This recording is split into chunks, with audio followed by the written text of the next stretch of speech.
হাঁটতে পারতে না, স্লাইড করে চলে যেতে। স্লাইড তো করতে পারতে। কি? নতুন জিনিসে অ্যাডাপ্ট করতে টাইম লাগবে। নতুন জিনিসে অ্যাডাপ্ট করতে কি টাইম লাগবে? তুমি ছোটোবেলা থেকে স্কুলে গিয়ে ব্যাচে গিয়ে পড়াশোনা করে আসছিলে, হঠাৎ করে আগের বছর থেকে অনলাইন হয়ে গেল, তো তোমরা কি পড়াশোনা করছো না, নাকি স্যারেরা পড়াচ্ছে না? ফ্রিকশন না থাকলে স্যার হাঁটতে পারতে না, ঠিক স্যার আছে। ফ্রিকশন না থাকলে তো থামতে পারতাম না স্যার, যদি স্লাইড করা শুরু করে দিতে হয় তাহলে থামতে পারতাম না। অন্য সামনে কোনো কোনো একটা জায়গায় গিয়ে যদি তোমার একটা অন্য কিছু মানে কি বলবো, অন্য কিছু একটা তোমার ব্যারিয়ার থাকে, তাহলে সেখানে তুমি গিয়ে থেমে যাবে। ঠিক আছে। ফ্রিকশন না থাকলে হাঁটতে অসুবিধে হতো, মানে নর্মাল যেরকমভাবে তুমি হাঁটছো সেইভাবে হাঁটতে অসুবিধে হতো। গাড়ি আর কি করে চলবে তাহলে? হ্যাঁ, গাড়ি কি করে চলতো? গাড়ি এখান থেকে ঠেলে দিতাম, চলে যেত। বারিপুর রেলগেট থেকে ঠেলে দেওয়া হতো, তোমার স্কুলের চলে যেত ওখানে। আর বরফের ওই বরফ থামার বরফের ওপর ওই যে তোমার ইয়েগুলো চলে না, যেগুলো ওই যে যেগুলোকে স্লেজ বলে, তো সেগুলো তো চলছে তো। ফ্রিকশন মানে দেখো, ফ্রিকশন একেবারে না থাকলে খুব মুশকিল, তুমি কোনো জিনিস হোল্ডও করতে পারতে না, সেটা ভেবে দেখেছো? মানে তুমি হাতেও কোনো জিনিস কিন্তু ধরতে পারতে না। তুমি হাত দিয়ে ধরো পেন ধরতে পার, কিছুই ধরতে পারবে না তোমার যদি ফ্রিকশন না থাকে। হ্যাঁ, সেক্ষেত্রে খুব সমস্যা। মানে ধরতে পারবে না মিন্স হাত দিয়ে তুমি চারিদিক থেকে ইয়ে করে, মানে কভার করে ধরতে পারবে, কিন্তু কোনো জিনিস গ্রিপ করতে পারবে না। ঠিক আছে, ফ্রিকশন না থাকলে সমস্যা হয়ে যেত। ফ্রিকশনের দরকার আছে, সেই জন্য ফ্রিকশনকে নেসেসারি ইভিল বলে। যাই হোক, আচ্ছা, এবারে এখানে একটা জিনিস খেয়াল করো, এখানে যেটা আমরা আগের দিনও বলেছিলাম, মঙ্গলবারের ক্লাসে বলেছিলাম, মঙ্গলবারের ক্লাসের রেকর্ডিংও তোমাদের দিয়েছিলাম, আর নয় আরেকবার বলে দিচ্ছি। এখানে তোমাদের যে কোনো একটা ব্লক আছে, তাহলে ব্লক বা কিছু একটা আছে, ঠিক আছে, তো সেটাকে তুমি প্রথমে অল্প অল্প ফোর্স দিয়ে ঠেলছো, ফ্রিকশান মানে তখনও সেটা অ্যাক্সিলারেট করছে না, সরছে না, তাহলে তুমি আস্তে আস্তে ফোর্স বাড়াচ্ছ, তখনও সরছে না। তুমি রিয়েল লাইফ একটা এক্সাম্পল, তোমার বাড়িতে ধরো একটা বইয়ের তাক আছে, বুকশেলফ আছে, তা বুকশেলফটাকে তুমি গিয়ে কি এক হাত দিয়ে আস্তে করে ঠেললে কি সরে যাবে, যদি তার চাকা লাগানো না থাকে? ঠিক আছে, তাহলে তোমার বাড়িতে ধরো সাপোজ একটা বুকশেলফ আছে, মেবি আমি অ্যাজিউম করে নিচ্ছি, এরকম একটা বুকশেলফ আছে, তা বুকশেলফের মধ্যে এরকম তিনটে র্যাক আছে, তার মধ্যে তোমার বই টই রয়েছে, ঠিক আছে, তা বুকশেলফটাকে যদি আমার সরাতে হয়, একটা ঘর থেকে আরেকটা ঘরে যদি সরাতে হয়, বা ধরো ওই ঘরের মধ্যে অন্য কোথাও প্লেস করতে হয়, তাহলে তুমি কি করো বলো? বুকশেলফটাকে মানে সরাতে হলে তুমি, আমরা কি করি? আমরা কি বুক সেলফে বই বই আছে সেই অবস্থায় ঠেলতে আরম্ভ করি? হ্যালো,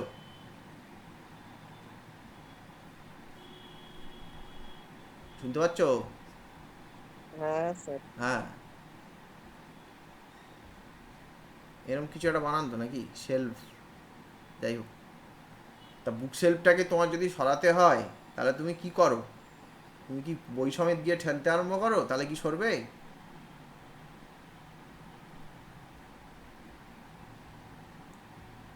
না স্যার, তাহলে কি কি করা হয়? সবকিছু আগে মানে বের করে নিতে হয়, হ্যাঁ, তারপর তুমি তো দিয়ে দিতে তার মানে বইগুলোকে তুমি নামিয়ে নেয় লোকজন, তা বইগুলোকে নামিয়ে নিচ্ছে মানে কি হচ্ছে, মেঝের সঙ্গে নর্মাল ফোর্সটা কমে যাচ্ছে, তাই তো? বইগুলোকে হ্যাঁ যদি, স্যার। হ্যাঁ, বইগুলোকে যদি আনলোড করে দাও, তাহলে এখানে এই যে বুক সেলফের যে ওজনটা ছিল, সেই ওজনটা ধরো অনেকটা তুমি কমিয়ে ফেলতে পারো। ঠিক আছে, উইদাউট বুকস এটা অনেক লাইটার হবে, তাহলে সেটা নর্মাল ফোর্সের ব্যাপার। তার মানে তোমার এখান থেকে ধরো তুমি বুক সেলফটাকে তোমাকে ঠেলে সরাতে হবে, তা তুমি এখানে এটাকে তো ঠেললেই সরে যাবে না, তা তোমাকে তো বুক সেলফের বইপত্র তুমি আগে নামিয়ে নিলে, নামিয়ে নিয়ে তারপরে ঠেলছো এবারে, বা তুমি ধরো ঠেললেই তো অল্প করে ঠেললেই তার বুক সেলফটা সরে যায় না, প্রথমে অল্প ফোর্স দিয়ে ঠেললে তখন বুক সেলফ সরছে না, আর একটু ফোর্স বাড়ালে তাও সরছে না, আর একটু বাড়ালে তাও সরছে না, এবার বেশ খানিকটা ফোর্স দিলে তবে আস্তে আস্তে সরা আরম্ভ হবে। তাহলে এটা থেকে আমরা কি বুঝতে পারলাম? এটা থেকে এটাই বোঝা গেল যে তুমি অ্যাপ্লাইড ফোর্স যেমন যেমন বাড়াচ্ছ, প্রথমে একটা অ্যাপ্লাইড ফোর্সের লো ভ্যালু থেকে অ্যাপ্লাইড ফোর্সটাকে যেমন যেমন বাড়াচ্ছ, তোমার এই যে এখানে সারফেসে এখানে যে ফ্রিকশানটা আছে সেই ফ্রিকশানটাও বেড়ে যাচ্ছে, মানে ফ্রিকশানটাও নিজেকে অ্যাডজাস্ট করছে একটা সার্টেন ভ্যালু পর্যন্ত। ঠিক আছে, এই কথাটা বোঝা যাচ্ছে কি বল? হ্যাঁ স্যার। বাকিদের ঠিক আছে? যে অ্যাপ্লাইড ফোর্স, তুমি ফোর্স বাড়াচ্ছ, ফ্রিকশানটা একটা সার্টেন ভ্যালু পর্যন্ত অ্যাডজাস্ট করবে, এটা দেখা যাবে যে মিউ এস এমজি পর্যন্ত এটা এফটা বাড়বে। এবার এই বুক সেলফটা সরবে কখন? যখন অ্যাপ্লাইড ফোর্সটা greater than equal to mu s mg হবে। মিউ এস এমজির ব্যাপারটা আমি আসছি, মানে একটা লিমিটিং ভ্যালুর ওপরে হলে অ্যাপ্লাইড ফোর্সটা একটা সার্টেন ভ্যালু ফোর্সের থেকে বেশি হলে তখনই বুক সেলফটা সরা আরম্ভ হয়। এটা সবাই রিয়েল লাইফে খেয়াল করেছো তো নাকি? হ্যাঁ স্যার।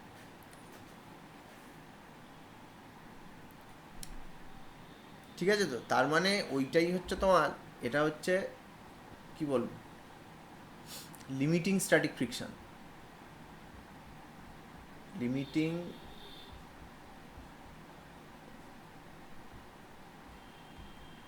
স্ট্যাটিক ফ্রিকশন বা স্ট্যাটিক ফ্রিকশনের লিমিটিং ভ্যালু।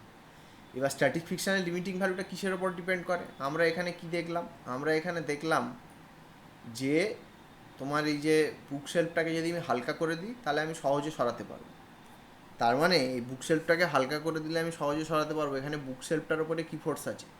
মেঝের একটা নর্মাল ফোর্স আছে। তার মানে এখানের যে লিমিটিং ফ্রিকশনটা হবে that's proportional to N, normal ফোর্সের সঙ্গে প্রপোর্শনাল। এবং প্রপোর্শনাল তাহলে এখানে একটা কি ইকুয়ালে আনতে গেলে একটা কনস্ট্যান্ট থাকবে, এটা ইকুয়াল টু কী হবে? মিউ এস এন হবে। এই মিউ এস, এই কনস্ট্যান্টটার নাম কি? Static friction coefficient. ঠিক আছে, এটার নাম হচ্ছে স্ট্যাটিক ফ্রিকশন কোফিশিয়েন্ট।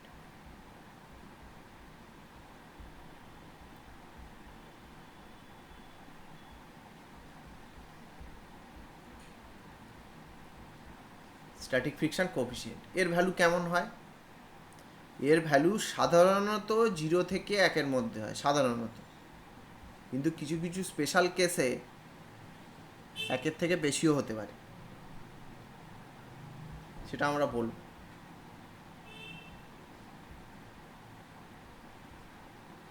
এটা আগের দিন একটু বলেও বোধহয় ছিলাম, can be greater than 1 for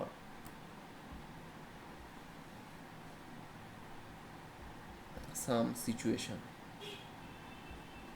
ঠিক আছে, তাহলে এখনো পর্যন্ত আমরা যেটুকু জিনিস করলাম সেটুকু যদি একসঙ্গে যদি সাম আপ করি তাহলে কি দাঁড়ালো না, তুমি একটা জিনিসকে ফোর্স দিয়ে ঠেললেই সে সঙ্গে সঙ্গে সরে যায় না। অল্প ফোর্স দিলে সেও তোমাকে ঠিক অল্প ফোর্স দিতে পারবে ফ্রিকশানের জন্য। মানে মেঝে, ওই জিনিসটার ওপরে মেঝে বা যেখানে রাখা আছে সেই সারফেসটা তুমি এদিক থেকে ফোর্স দিচ্ছ, এর সারফেসটা ওকে একটা ফোর্স দিচ্ছে, দিয়ে ও ওই সারফেসে ওখানেই থাকতে চাইছে, ওকে তুমি সরাতে পারছো না।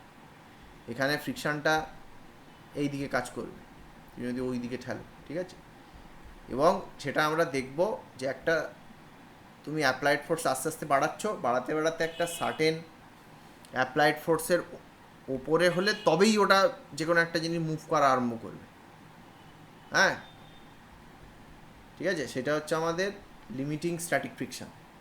কিন্তু যতক্ষণ মুভ করছে না ততক্ষণ অ্যাপ্লাইড ফোর্স যতটা, ফ্রিকশান ফোর্সও ততটা, এবং অ্যাপ্লাইড ফোর্স বাড়লে ফ্রিকশান ফোর্সও বাড়ছে।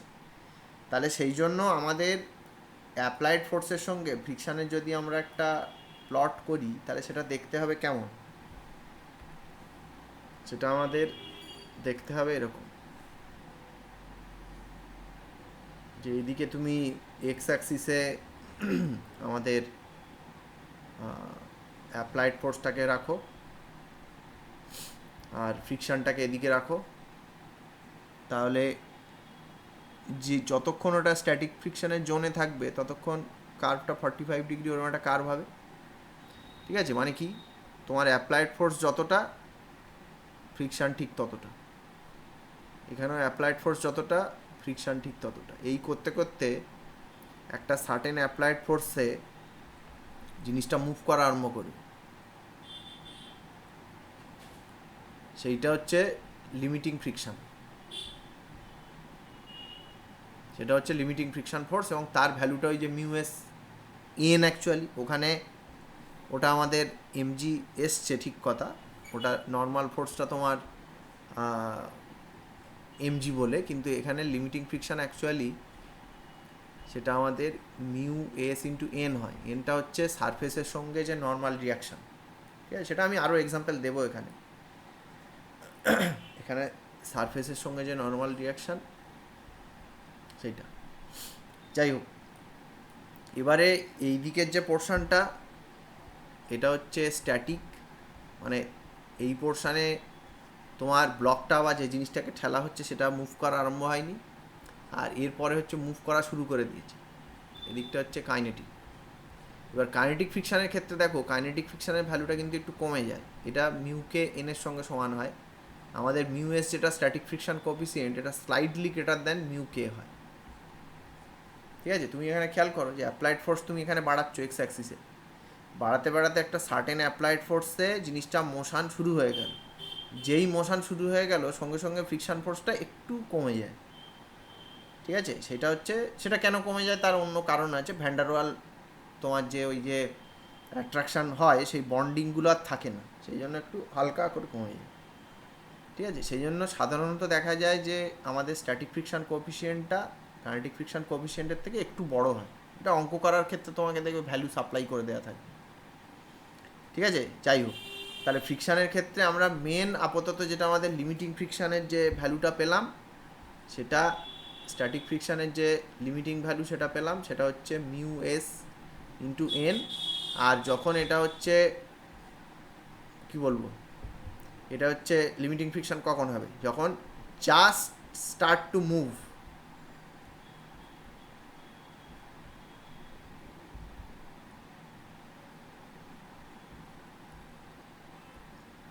মুভ বা অ্যাবাউট টু মুভ, এই সময় হচ্ছে তুমি লিমিটিং ফ্রিকশানের ব্যাপারটা আসবে। এবার মোশনটা শুরু হয়ে গেলে, ঠিক আছে, এখানে মোশন স্টার্টেড বা কি বলবো, তোমার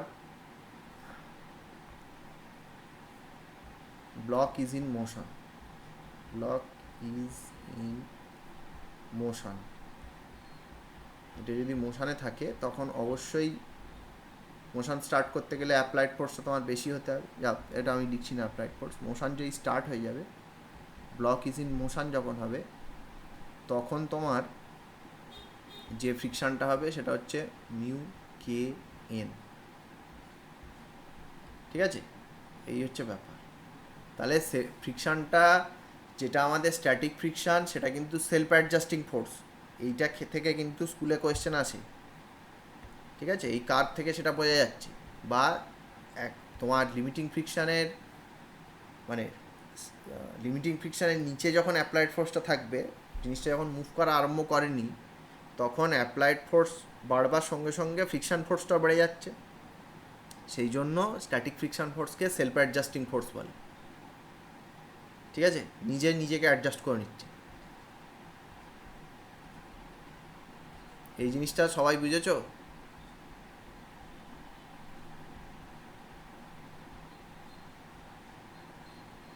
হ্যালো, হ্যাঁ স্যার। বাকিটা শুনছো?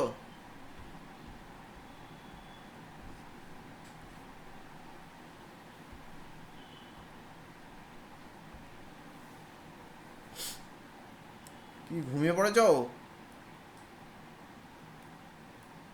হ্যালো, না স্যার, আছি। আচ্ছা, একটু বোঝা যাচ্ছে? হ্যাঁ। যাই হোক, ঠিক আছে। এই হচ্ছে ব্যাপার। তাহলে তোমার অঙ্ক করার সময় দেখবে এই মিউ এসএনটা বারবার লাগবে, কেননা মোশনটা যেই স্টার্ট হয়ে যাচ্ছে, মানে তোমার দেখবে প্রবলেম করার সময় বেশিরভাগ জায়গাতেই এই মিউ এন বারে বারে লাগবে। কিন্তু তার মানে তুমি এটা ভেবো না যে সব জায়গায় তোমার ফ্রিকশনটা মিউ এন। যতক্ষণ একটা মানে জিনিসের মোশন শুরু হবে না, ততক্ষণ ফ্রিকশান কিন্তু মিউ এস এন এর থেকে কম থাকবে।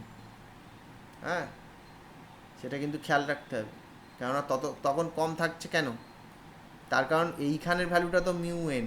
এই যে লিমিটিং যে ভ্যালুটা, এইটা তো তোমার মিউ এন। কিন্তু এর আগে যখন মোশনটা যখন স্টার্ট হয়নি, তুমি অ্যাপ্লাইড ফোর্স দিচ্ছ কিন্তু স্টার্ট করেনি, সেখানে তো তোমার অ্যাপ্লাইড ফোর্স যতটা, এখানের করসপন্ডিং অ্যাপ্লাইড ফোর্সের ভ্যালু এখানে যা হবে, তোমার ফ্রিকশানের ভ্যালু তাই হবে। এই ব্যাপারটা সবাই বুঝতে পেরেছ? কারণ অ্যাপ্লাইড ফোর্স দেখো, এখানে ব্লকটাকে মুভ করাতে গেলে যতটা অ্যাপ্লাইড ফোর্স দরকার তার থেকে কম আছে, করসপন্ডিং ফ্রিকশন ফোর্স তো সেটাই আছে। কিন্তু এই ভ্যালুটা, এই যে রেড এইখানে, এই ভ্যালুটা কিন্তু মিউ এস এন এর থেকে কম। মানে যখন মোশন স্টার্ট হবে না, তখন ফ্রিকশনের ভ্যালু কিন্তু মিউ এস এন এর থেকে কম থাকবে, সেটা অ্যাপ্লাইড ফোর্সের সঙ্গে সমান হবে। এটা অঙ্ক করার সময় আমাদের বারবার কাজে লাগবে। যাই হোক, এবারে কথা হচ্ছে যে আমাদের ওই যে লিমিটিং ফ্রিকশান যেটা আমরা দেখলাম, বা কাইনেটিক ফ্রিকশান যেটা মিউ কে এন, এটা যেটা আমরা দেখলাম, সেটা যে বিভিন্ন জায়গায় হচ্ছে সেটা আমরা কি করে বুঝবো যে হ্যাঁ নর্মাল ফোর্সের সঙ্গে আমাদের ফ্রিকশান ফোর্স প্রপোর্শনাল। দুটো সারফেসের মধ্যে যদি নর্মাল অ্যাকশান রিয়াকশান ফোর্সটা বেড়ে যায়, তাহলে তাদের ফ্রিকশানটাও বেড়ে যাবে। এটার একটা এক্সাম্পল তো হয়ে গেল তোমার এই বুক শেলফ। হ্যাঁ, একটা এক্সাম্পল তোমার হয়ে গেল বুক শেলফ। যে বুক শেলফে যদি বই থাকা অবস্থায় তুমি ঠেলতে যাও, তোমাকে অনেক বেশি ফোর্স দিতে হবে। কেন না, তখন এই যে নর্মাল ফোর্সটা অনেক বেশি, মানে লিমিটিং ফ্রিকশান ফোর্সটা অনেক বেশি। তোমাকে বুক শেলফটাকে সরাতে গেলে কি করতে হবে, মিনিমাম তো লিমিটিং ফ্রিকশানের ফোর্সের সমান ফোর্স তো এর ওপর দিতে হবে, তবে তো ওটার মোশনটা স্টার্ট হবে। আর এটাকে অ্যাক্সিলারেট করাতে গেলে এই মিউ এস এনের থেকে বেশি ফোর্স দিতে হবে। তাহলে আমার এনটা যদি বেশি হয়, এখানে যদি অনেক বই থাকে, তাহলে এখানে তো এন বেশি হয়ে যাবে। তাহলে সেক্ষেত্রে তোমাকে অনেকটা বেশি ফোর্স দিতে হবে। সেই কারণে একটা বুক শেলফ সরানোর সময় ওটাকে আগে খালি করে নেওয়া হয়, বা একটা আলমারি সরানোর সময় ওটাকে আগে খালি করে নেওয়া হয়, এমনি ভারী অবস্থায় ঠেলা হয় না। ঠিক আছে, এগুলো তুমি আশপাশে কি হচ্ছে সেগুলোকে অবজার্ভ করলেই তোমার অনেক উত্তর পেয়ে যাবে। ঠিক আছে, আরেকটা এক্সাম্পল কালকে ওদের দিয়েছিলাম, যে নর্মাল ফোর্সটার সঙ্গে ফ্রিকশান ফোর্সটা বেশি কি কম, সেটার এক্সাম্পলটা হচ্ছে এরকম। সেটা তুমি একটা করতে পারো, যে তোমাদের যে খাতাগুলো আছে, সেই খাতাগুলোকে একটা আরেকটার ওপরে এরকমভাবে সাজালে, ঠিক আছে, সাজিয়ে একটা দিক থেকে ঠেলে দেবে, খাতা ছিঁড়ে ফেলো না যেন। তাই এবারে এক একটা খাতার এক এক রকম ওয়েট আছে, যাই হোক মোরাললেস সেম, আমি এখানে এরকম ধরে নিচ্ছি। তাহলে এখানে ধরো একটা ফ্লোরের ওপরে এরকমভাবে রয়েছে, এবার পুরো সিস্টেমটাকে তুমি এদিকে ঠেলে দিলে, তাহলে এটা একটু পরে কেমন শেপ নিয়ে নেবে বলো?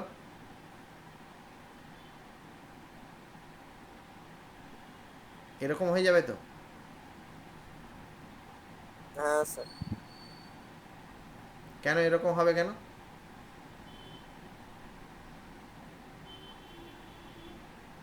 সবগুলো খাতা সবগুলো একসঙ্গে থাকলো না কেন?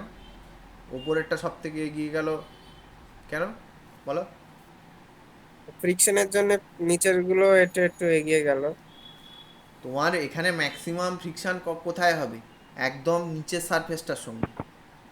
তার কারণ এই যে তোমার ফ্লোর, তোমার এখানে ম্যাক্সিমাম ফ্রিকশন ফোর্স, কি বলবো, ম্যাক্সিমাম ফ্রিকশন ফোর্স, এটা তো এরা তো আর জীবন্ত নয়, ফেল্ট কি করে বলি, মানে ম্যাক্সিমাম ফ্রিকশন ফোর্সটা কার ওপরে পড়বে, M4 এর ওপর পড়বে না। তার কারণ এখানে তোমার M4 আর ফ্লোরের মধ্যে যে ফোর্সটা সেটা তো সব থেকে বেশি, বোঝা যাচ্ছে।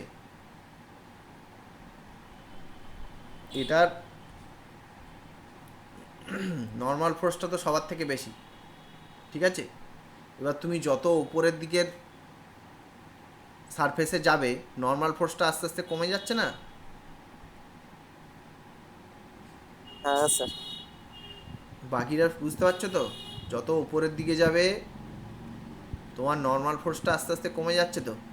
সেটা নিয়ে কারোর আপত্তি আছে? আমি সাইডে সাইডে আঁকছি, কিন্তু ভেবো না যেন সাইড দিয়ে কাজ করছে, ওটা বোঝানোর সুবিধের জন্য ওইভাবে আঁকছি। হ্যালো, যত উপরের দিকের ব্লক বা খাতার দিকে যাবে নর্মাল ফোর্সটা কমে যাচ্ছে, বুঝতে পারছো তো।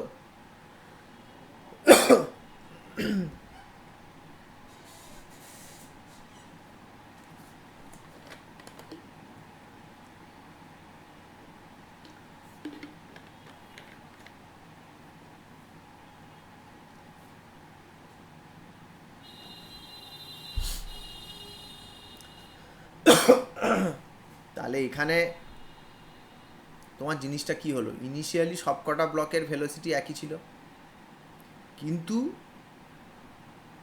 সবার ওপরে ফ্রিকশন ফোর্সটা সেম ছিল না। ম্যাক্সিমাম ফ্রিকশন ফোর্স পড়েছিল M4 এর ওপরে। এখানে যদি আমি ছবিগুলো এইভাবে আঁকি তাহলে ম্যাক্সিমাম যে ফ্রিকশন ফোর্সটা পড়বে, এখানে যেহেতু N4টা সব থেকে বড়, তাহলে তোমার maximum friction is faced by M4. Similarly, minimum friction is faced by M1. তাহলে যার ম্যাক্সিমাম ফ্রিকশন ফোর্স যার উপরে পড়েছে, তোমার তার ডিঅ্যাক্সিলারেশনটাও ম্যাক্সিমাম হবে, তাই তো। আর যার উপরে মিনিমাম ফোর্স পড়েছে তার মিনিমাম ডিঅ্যাক্সিলারেশন হবে। তাহলে যার ম্যাক্সিমাম ডিঅ্যাক্সিলারেশন হবে তার ভেলোসিটি কমতে কম ডিস্টেন্স লাগবে। মানে এটা খাতা সমেত তোমার পুরো সিস্টেমটা তো কিছুটা এগিয়ে গেছে। তাহলে M4-এর এইটুকু ডিস্টেন্সের মধ্যেই M4-এর ভেলোসিটি 0 হয়ে গেছে। কিন্তু সেক্ষেত্রে যার উপরে অতটা ফ্রিকশান ছিল না, তার ডিঅ্যাক্সিলারেশন কম হওয়ার জন্য তার এতটা ডিস্টেন্স লেগেছে, বোঝা যাচ্ছে। তাহলে সেই জন্য এই সিস্টেমটাকে এদিকে ঠেলে দেওয়ার জন্য যেগুলো ওপরের দিকে আছে তারা বেশি ডিসপ্লেসমেন্ট করেছে, কেননা তাদের উপরে ফ্রিকশান কম ছিল, ডিঅ্যাক্সিলারেশন কম ছিল, তারা বেশি ডিস্টেন্স কভার করেছে। বোঝা গেল? এটা হচ্ছে একটা এক্সাম্পল যেখানে আমরা বুঝতে পারছি যে ফ্রিকশন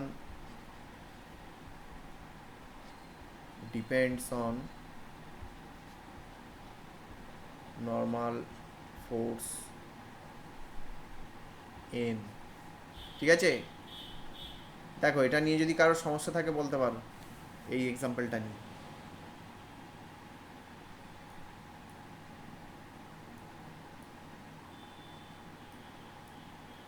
আচ্ছা, ফ্রিকশান এনের ওপরে ডিপেন্ড করে, ওটা আমরা দেখলাম। আর কিসের ওপরে ডিপেন্ড করে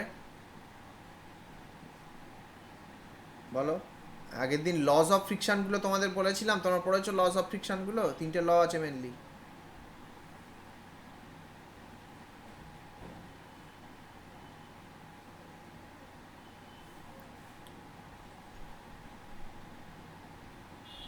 শুনতে পাচ্ছ? হ্যাঁ স্যার। বলছি লস অফ ফ্রিকশানগুলো পড়েছো কি?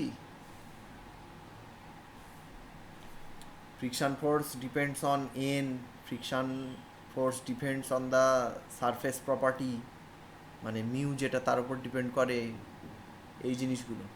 যাই হোক, আমি লস অফ ফ্রিকশন ছাড়া আরেকটা এক্সাম্পল দিচ্ছি, শোনো। এইবারে তুমি একটা জিনিস দেখো, আমি যদি আরেকটা এক্সাম্পল দিই, ধরো তোমার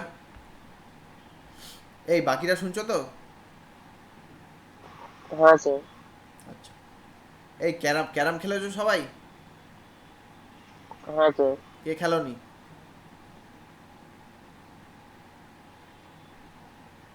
শান্তন আছো?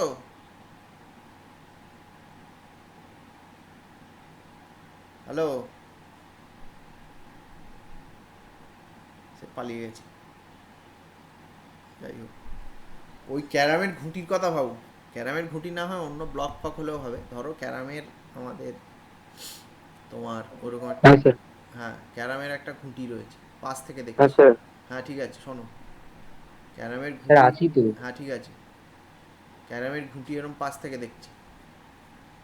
তা ক্যারামের ঘুঁটিটা, ক্যারাম সবাই খেলেছো, ক্যারাম বোর্ডে পাউডার দেয় দেখেছো? হ্যাঁ স্যার। হ্যাঁ। কেন পাউডার দেয় কেন? তো ফ্রিকশনটা কমানোর জন্য। পিকচার কমানোর জন্য। পাউডার দিলে ফ্রিকশন কেমনভাবে কমবে, কেমনভাবে কমে? তো যে কার্ভ এরিয়া গুলো থাকবে ওগুলো কি স্মুথ হয়ে যাবে? তোমার কি তাই মনে হয় কার্ভ এরিয়া স্মুথ হয়ে যাবে পাউডার দিলে? না স্যার, মনে হয় না। আর বাকি কার কি মনে হয় বলো? ক্যারাম বোর্ডে পাউডার দিলে কি কার্ভ এরিয়াগুলো স্মুথ হয়ে যায়? ক্যারাম বোর্ডের তো উপরে তো তোমার একটা পালিশ থাকে, তা পালিশ থাকে, পালিশ এমনি স্মুথ হচ্ছে, কিন্তু মাইক্রোস্কোপিক লেভেলে ওটাকে একটা আপস অ্যান্ড ডাউনস থাকে বলতে পারো, কিন্তু সেটা কি পাউডার দিয়ে সেটাকে স্মুথ করা সম্ভব? হ্যালো? হ্যাঁ স্যার। পাউডার দিয়ে স্মুথ করা মানে ওইভাবে, ধরো মাইক্রোস্কোপিক লেভেলে এটা আপ ডাউন থাকে, তো এখানে কি পাউডার দিলে এই গ্যাপগুলো ফিল আপ হয়ে গিয়ে স্মুথ হয়ে যায়, এরকম বলতে চাইছো? না হ্যাঁ, না তাহলে? স্যার, ও জানে। আরে ও জানে না, আমরা তো এটা আলোচনা করছি। ও তো বলেছে ওর বক্তব্য, তোমার কি মনে হচ্ছে কি হয় পাউডার দিলে? আমার মনে হচ্ছে তো পাউডার দিলে মনে হয় ফ্রিকশন কমে যায়, কারণ ওই পার্টিকেলস এর উপর স্লাইড করে ওইটা। হ্যাঁ, যে কারণে, পাউডার একই কারণে তুমি খেয়াল করেছো কি রাস্তায় বালি পড়ে থাকলে দেখবে তুমি গাড়ির চাকা স্লিপ করে যায়, খেয়াল করেছো? হ্যাঁ স্যার। রাস্তায় ধরো বালি যদি পড়ে থাকে, শুকনো বালি, ভিজে বালি কিন্তু আটকে আটকে থাকে, ওখানে গ্রিপ তবু কিছুটা হয়, কিন্তু রাস্তায় যদি ফ্ল্যাট তোমার পিচ রাস্তায় যদি শুকনো বালি পড়ে থাকে, সেক্ষেত্রে সেটা সাইকেল বা মোটর বাইকের ক্ষেত্রে প্রচণ্ড ডেঞ্জারাস। ঠিক আছে? তার কারণ তোমার এমনি ধরো ক্যারামের যে খুঁটিটা ছিল, ডাইসটা ছিল, সেটা এমনি অবস্থায় থাকলে এখানে তোমার কী হবে, হিসেব মতো পয়েন্ট অফ কন্ট্যাক্টস কিন্তু অনেক বেশি, এখানে লিমিটিং ফ্রিকশনটা অনেক বেশি হয়ে যায়, মানে এখানের যে উড সারফেসটা আর ঘুঁটির যে সারফেসটা সে দুটো আলাদা, এখানে কি বলবো, লিমিটিং ফ্রিকশনটা F1টা অনেক বেশি হবে, কিন্তু এখানে যদি ধরো তোমার বোর্ডটা থাকলে এরকম, তার উপরে তুমি কি করলে, তুমি ওই পাউডার দিয়ে দিলে, এবার পাউডার দিয়ে দেওয়া মানে কি, পাউডার দিয়ে দেওয়া মানে পাউডারের পার্টিকেলগুলো আমাদের তুলনায় অনেক ছোট, কিন্তু ঘুঁটিটার তুলনায় তার তো একটা ডাইমেনশন আছে, তা পাউডারের পার্টিকেলগুলো এরকমভাবে যদি থাকে, তার মানে কী হবে, ওই যে ক্যারামের ঘুঁটিটা রয়েছে তোমার, ওর পয়েন্ট অফ কন্ট্যাক্টস কমিয়ে দেবে।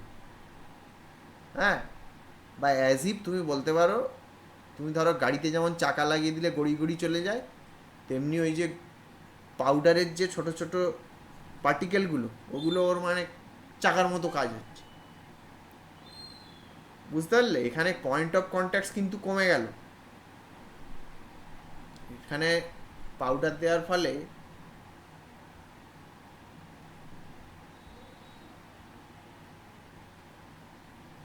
এখানে কিন্তু পয়েন্ট অফ কন্ট্যাক্টস কমে গেল।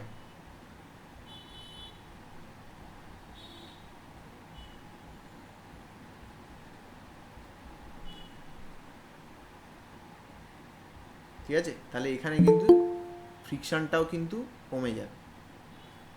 ঠিক আছে?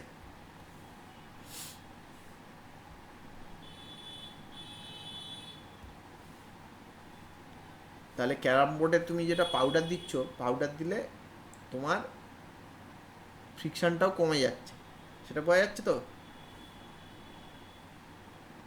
হ্যালো? হ্যাঁ স্যার। হ্যাঁ হ্যাঁ, স্যার। এবার হ্যাঁ এই স্যার। একই কারণে তোমার রাস্তায় যদি বালি পড়ে থাকে, বালির ক্ষেত্রে তোমার চাকায় কিন্তু গ্রিপ হবে না। ঠিক আছে, যাই হোক, এবারে যেটা আমরা ক্যারামের যে ডাইসের কথাটা বলছিলাম, ডাইস বানানো বোধ এটাই, ঠিক আছে। তো যে ডাইসের কথা বলছিলাম সেটার ক্ষেত্রে সেই ডাইসটাকে তুমি নিয়ে একবার, এটা হচ্ছে এমনি উইদাউট পাউডার, এটা হচ্ছে উডেন বোর্ড,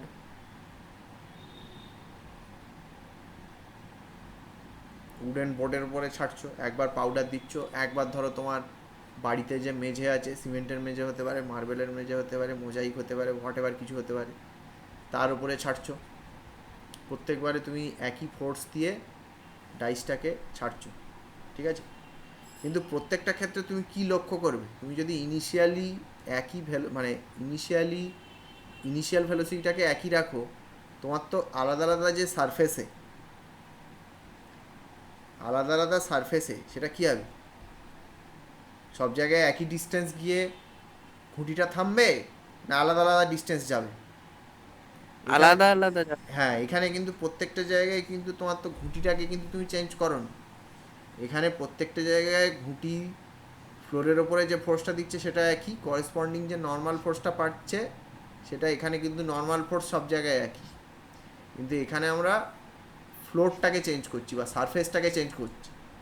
তাহলে সারফেসটাকে চেঞ্জ করলে প্রত্যেকটা জায়গায় আমরা দেখব যে, আমি যদি এরকম উপর থেকে দেখি 1 2 3 আলাদা আলাদা তিনটে যদি সারফেসে করি, তাহলে একই ভেলোসিটি নিয়ে যদি শুরু হয়, তাহলে এক একটা সারফেসে এক একটা ডিস্টেন্স যাবে, কোনোটায় বেশি যাবে, কোনোটায় এক একটা জায়গায় এক এক রকম ডিস্টেন্স যাবে, ঠিক আছে। তাহলে এটার থেকে আমরা কি বুঝতে পারছি, যে এদের ওপরে যে ফ্রিকশানটা রয়েছে সে ফ্রিকশানটা কার উপরে ডিপেন্ড করে, তোমার দুটো সারফেসের ওপরে ডিপেন্ড করছে, সেটা বোঝা যাচ্ছে। তোমার যে দুটো সারফেসের কন্ট্যাক্টে আছে, যে দুটো সারফেস কন্ট্যাক্টে আছে তার উপরে তোমার লিমিটিং ফ্রিকশন ফোর্সটা ডিপেন্ড করছে। তার মানে এদের করেসপন্ডিং মিউগুলো সব আলাদা, তাই না? তাহলে তুমি ঘুঁটিটাকে একই রেখেছো, ক্যারামের ঘুঁটিটা যেটা সেটা একই রয়েছে, সেই ঘুঁটিটাকে নিয়ে একবার ক্যারাম বোর্ডের ওপর ঠেলে দিচ্ছ, একবার পাউডার দিয়ে ঠেলে দিচ্ছ বোর্ডের ওপর, একবার তুমি মেঝেতে ঠেলে দিচ্ছ, বা অন্য আরও অনেক সারফেসে ঠেলতে পারো, ওর কোনো শেষ নেই। তাহলে আলাদা আলাদা সারফেসে যদি তুমি একটা একই বডিকে নিয়ে ঠেলে দিচ্ছ, কিন্তু সেখানে ফ্রিকশন কোএফিসিয়েন্টটা আলাদা হয়ে যাচ্ছে, তার কারণ আরেকটা সারফেস যেটা সেটা কিন্তু ডিফারেন্ট। তাহলে এই যে ফ্রিকশন কোএফিসিয়েন্টটা যেটা মিউ, সেটা কার উপরে ডিপেন্ড করবে বলো? এই যে এদের দুজনের মধ্যে যে ফ্রিকশন কোএফিসিয়েন্ট, মানে তোমার যে ঘুঁটি আর যে ফ্লোর, এদের মধ্যে যে ফ্রিকশন কোএফিসিয়েন্ট মিউটা, সেটা কার উপরে ডিপেন্ড করছে? ফ্রিকশান সারফেস চেঞ্জ করে দিলে ফ্রিকশান কোএফিসিয়েন্ট চেঞ্জ হয়ে যাচ্ছে, সেটা তো আমরা বুঝতে পারছি, কিন্তু ফ্রিকশান কোএফিসিয়েন্টটা তাহলে কিসের ওপরে ডিপেন্ড করছে বলো? তিনটে এক্সাম্পল তো দিলাম।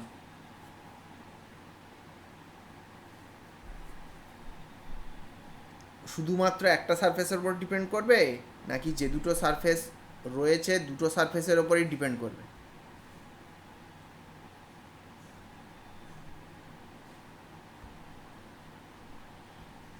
কোয়েশ্চেনটা বুঝতে পারছো তো?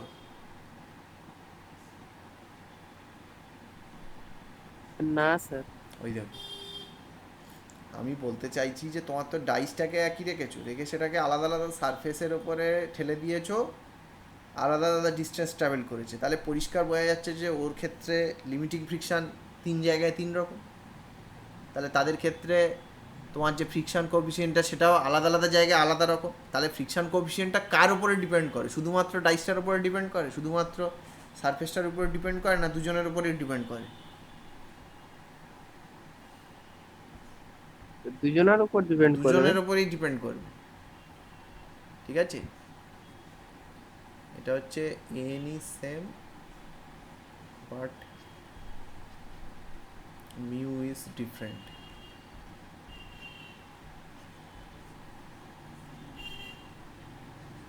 তার মানে ফ্রিকশন কোএফিসিয়েন্ট যেটা, সেটা depends on both the surface, যে দুটো সারফেস কন্ট্যাক্টে রয়েছে তাদের দুজনের উপরে ডিপেন্ড করে, বোঝা গেল? একজনের উপরে ডিপেন্ড করে না। তার মানে এই যে ফ্রিকশন কোএফিসিয়েন্ট যে মিউটা, যেটা মিউ এস হোক বা মিউ কে হোক, যাই হোক, এটা কিন্তু depends on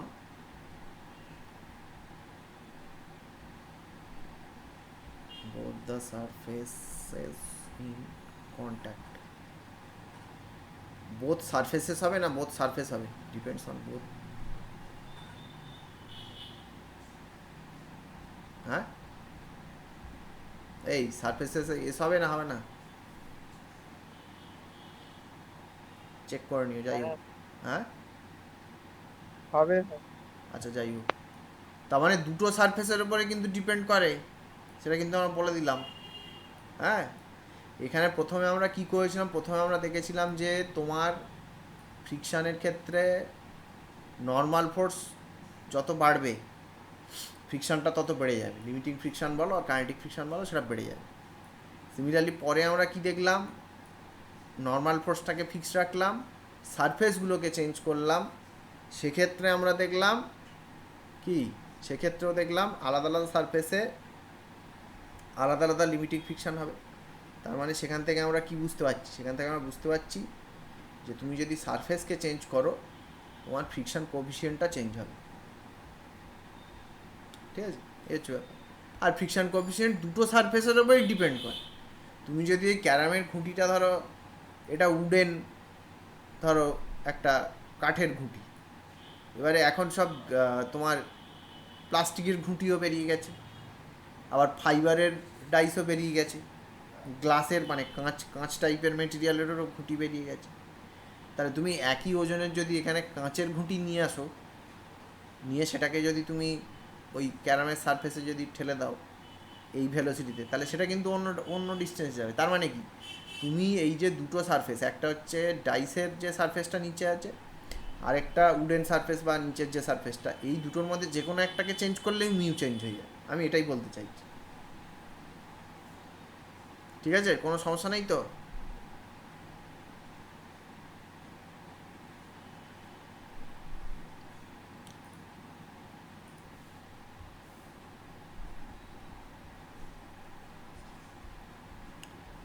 Force doesn't depends on contact area. Contact area এটার উপরে সাধারণত ডিপেন্ড করে না। সেটা কেমন, এটা আমরা বলেছিলাম, যেমন তোমার ধরো একটা ইটের টুকরো রয়েছে বা এরকম কোনো একটা কিছু তুমি শেপ দিয়েছো, এরকম একটা জিনিস রয়েছে, সেই জিনিসটাকে তুমি এইভাবে রাখো, এটা বিভিন্নভাবে রাখা যায়, এটা 3D অবজেক্ট একটা,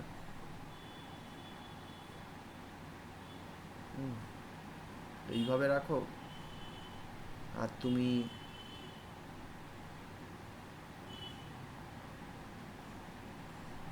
এইভাবে রাখো,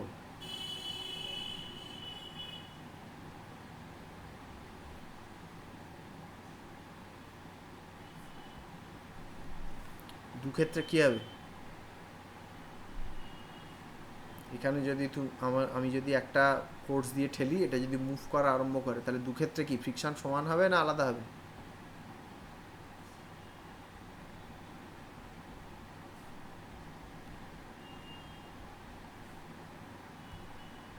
আলাদা হবে মনে হয়।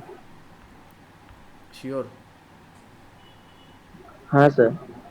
আলাদা হবে না, দু ক্ষেত্রে ফ্রিকশানের ভ্যালু সেম হবে। তার কারণ ওই যে doesn't depend on contact area, এটা নর্মাল ফোর্সের উপর ডিপেন্ড করে, বুঝলে? দু ক্ষেত্রে এটা এক চান্সে দেখে মনে হতে পারে যে এটার ক্ষেত্রে, যেটার ক্ষেত্রে কন্ট্যাক্ট এরিয়া বেশি সেক্ষেত্রে আমার ফ্রিকশানটা বেশি হবে। সারফেসগুলো আইডেন্টিক্যাল, মানে এমন একটা তুমি ব্রিক বানিয়েছো তার প্রত্যেকটা দিকের সারফেস আইডেন্টিক্যাল, ঠিক আছে? সেগুলোর মানে তুমি একদিকে স্মুথ করেছো আরেক দিকে রাফ সারফেস আছে সেরকম না, সব দিকের সারফেস আইডেন্টিক্যাল। এখানে তোমার কিন্তু দু জায়গায় লিমিটিং ফ্রিকশান বা কাইনেটিক ফ্রিকশান যদি মুভ করা আরম্ভ হয়ে যায়, ফ্রিকশান কিন্তু সেম হবে। তার কারণ হচ্ছে এখানে তোমার দু ক্ষেত্রেই নর্মাল ফোর্স যেটা এমজি দু ক্ষেত্রেই সমান হবে। এমজি দু ক্ষেত্রে যদি সমান হয়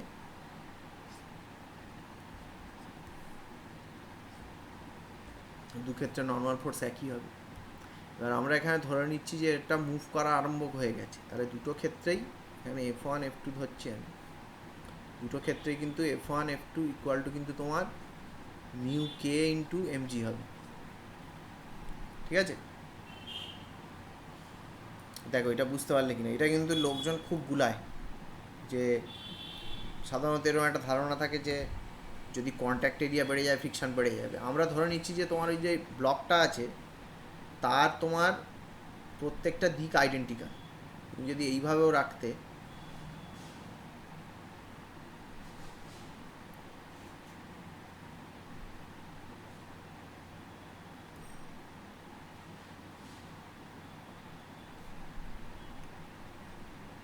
তুমি যদি এইভাবেও রাখতে তাহলেও কিন্তু সেক্ষেত্রে ফ্রিকশনটা কিন্তু সমান হতো। দেখো এই জিনিসটা নিয়ে যদি কারোর আপত্তি থাকে, বুঝতে অসুবিধা হয়, বলতে পারো।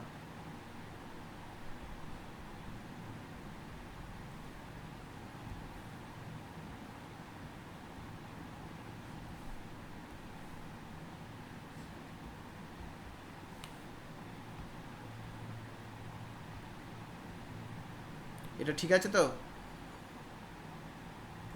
তো তাহলে ক্যারাম খেলার সময় ওটা কি না, হয় ক্যারামের ওখানে? ব্যাপারটা আলাদা। ক্যারামের ক্ষেত্রে তুমি তো সারফেস প্রপার্টিটাকে চেঞ্জ করে দিচ্ছ। ক্যারামের ক্ষেত্রে কন্ট্যাক্ট এরিয়া কমাচ্ছি ঠিক কথা, কিন্তু ক্যারামের ব্যাপারটা আলাদা, সেখানে তুমি সারফেস প্রপার্টি চেঞ্জ করে দিচ্ছ। দেখো ক্যারামের ব্যাপারে তোমার তো এখানে ব্যাপারটা হচ্ছে তুমি সারফেস প্রপার্টি চেঞ্জ করে দিতে পারো না। ক্যারামের মধ্যে তোমার দুটো, দেখো আগে কার সঙ্গে কন্ট্যাক্টটা ছিল, তোমার ধরো ক্যারাম বোর্ডের খুঁটিটা যখন বোর্ডের ওপরেই ছিল তখন তোমার এটা, আমি ধরে নিলাম ঘুঁটিটাও কাঠের, তাহলে উড উড কন্ট্যাক্ট ছিল এটা। কিন্তু এখানে কন্ট্যাক্টটাই চেঞ্জ হয়ে গেছে, এখানে তো তোমার কার সঙ্গে, এটা তোমার ওপরে উড আছে, মাঝখানে পার্টিকেল আছে, তারপরে আবার উডেনে আছে, এখানে তো সারফেসটাই চেঞ্জ হয়ে যাচ্ছে, মানে সারফেস প্রপার্টিটা চেঞ্জ হয়ে যাচ্ছে। তুমি সারফেস প্রপার্টি চেঞ্জ করে ওইভাবে বলতে পারবে না, কিন্তু এটার ক্ষেত্রে কিন্তু সারফেস প্রপার্টি চেঞ্জ হয়নি। এখানে ওপরে যে মেটেরিয়াল ছিল, নিচে যে ফ্লোর আছে, তাদের দুজনের সারফেস একই আছে, মাঝখানে আমি অন্য কিছু ইন্ট্রোডিউস করিনি। বোঝা গেল? ক্যারামের ক্ষেত্রে থার্ড একটা, মানে এটা সেই কি বলবো, এখানে পার্টিকেলগুলো সেই একটা হুইল লাইক এফেক্ট চলে আসছে, এই জিনিসটা আলাদা। এখানে তুমি সারফেসটাকেই চেঞ্জ করে দিচ্ছ। দেখো জিনিসটা বোঝা যাচ্ছে কিনা।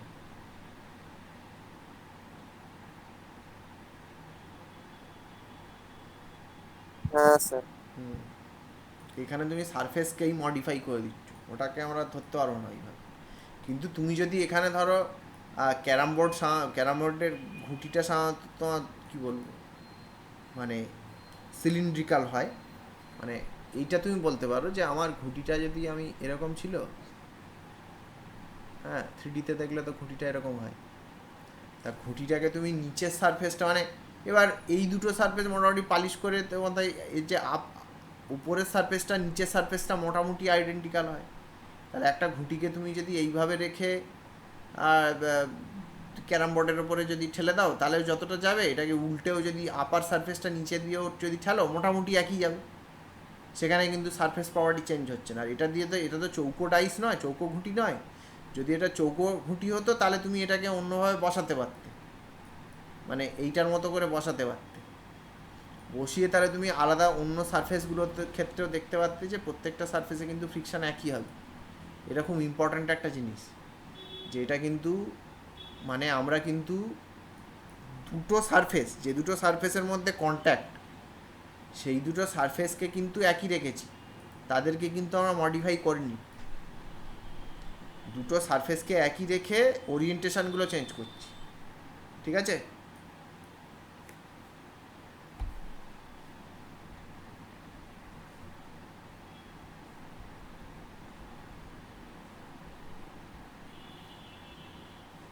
আচ্ছা, এই পোর্শনটা হয়ে গেল।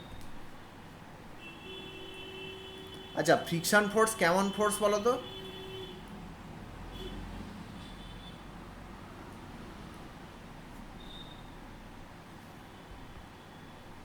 হ্যালো, হ্যাঁ স্যার।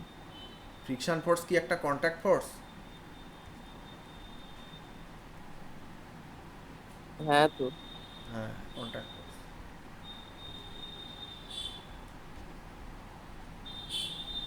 তাহলে এখানে একটা জিনিস খেয়াল করো, তুমি আবার আমাদের সেই ব্লকের এতে চলে যাই। এদিক থেকে তুমি অ্যাপ্লাইড ফোর্স দিয়ে ঠেলছো, ঠিক আছে? এখানে নর্মাল ফোর্স এরকম আছে, এখানে আমাদের ফ্রিকশনটা এদিকে রয়েছে, ঠিক আছে? তাহলে এখানে তোমার ব্লকটার ওপরে নেট কন্ট্যাক্ট ফোর্স কত?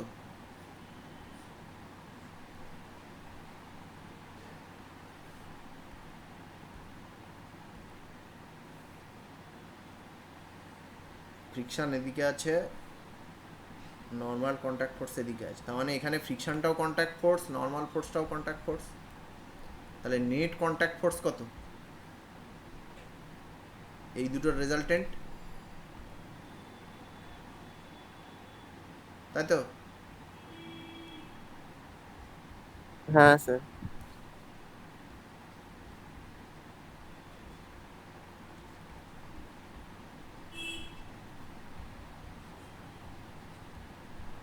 এটা এবার এখানে কতগুলো জিনিসের একটু নাম আছে তোমার, সেটা হচ্ছে যখন আমাদের এখানে একটা জিনিস একটু আছে, সেটা হচ্ছে অ্যাঙ্গেল অফ ফ্রিকশন।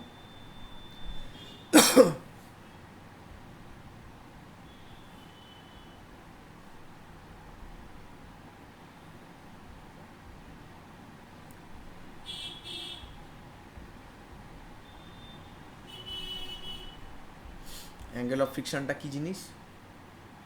যখন তোমার অ্যাপ্লাইড ফোর্সের জন্য মোশনটা জাস্ট স্টার্ট হবে,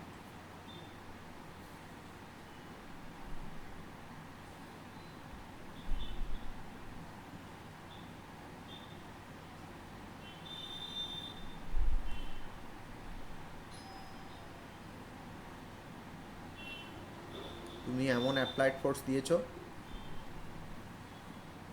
মোশনটা জাস্ট স্টার্ট হচ্ছে, তাহলে মোশনটা জাস্ট স্টার্ট হচ্ছে সেই সময় অ্যাপ্লাইড ফোর্স কত হয়? মিউ এস এম জি হয় তো?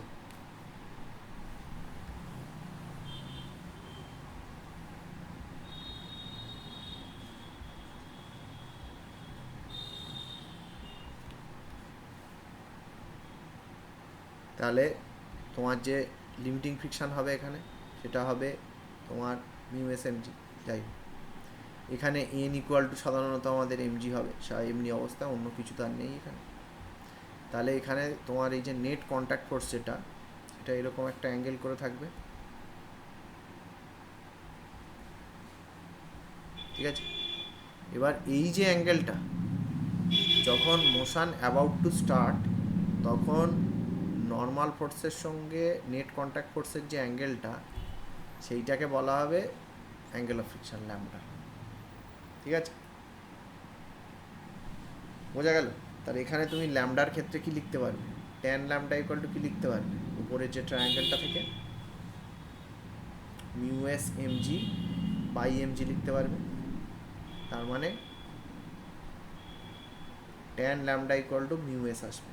এই জিনিসটা কিন্তু খুব ইম্পর্ট্যান্ট, এটা কিন্তু মানে স্কুলের পরীক্ষায় থিওরির মধ্যে তোমার আসতে পারে, তোমাকে জিজ্ঞেস করতে পারে what do you mean by angle of friction, সেখানে কিন্তু লিখতে হবে, পরীক্ষার একদম বাঁধা ধরা কোয়েশ্চেন।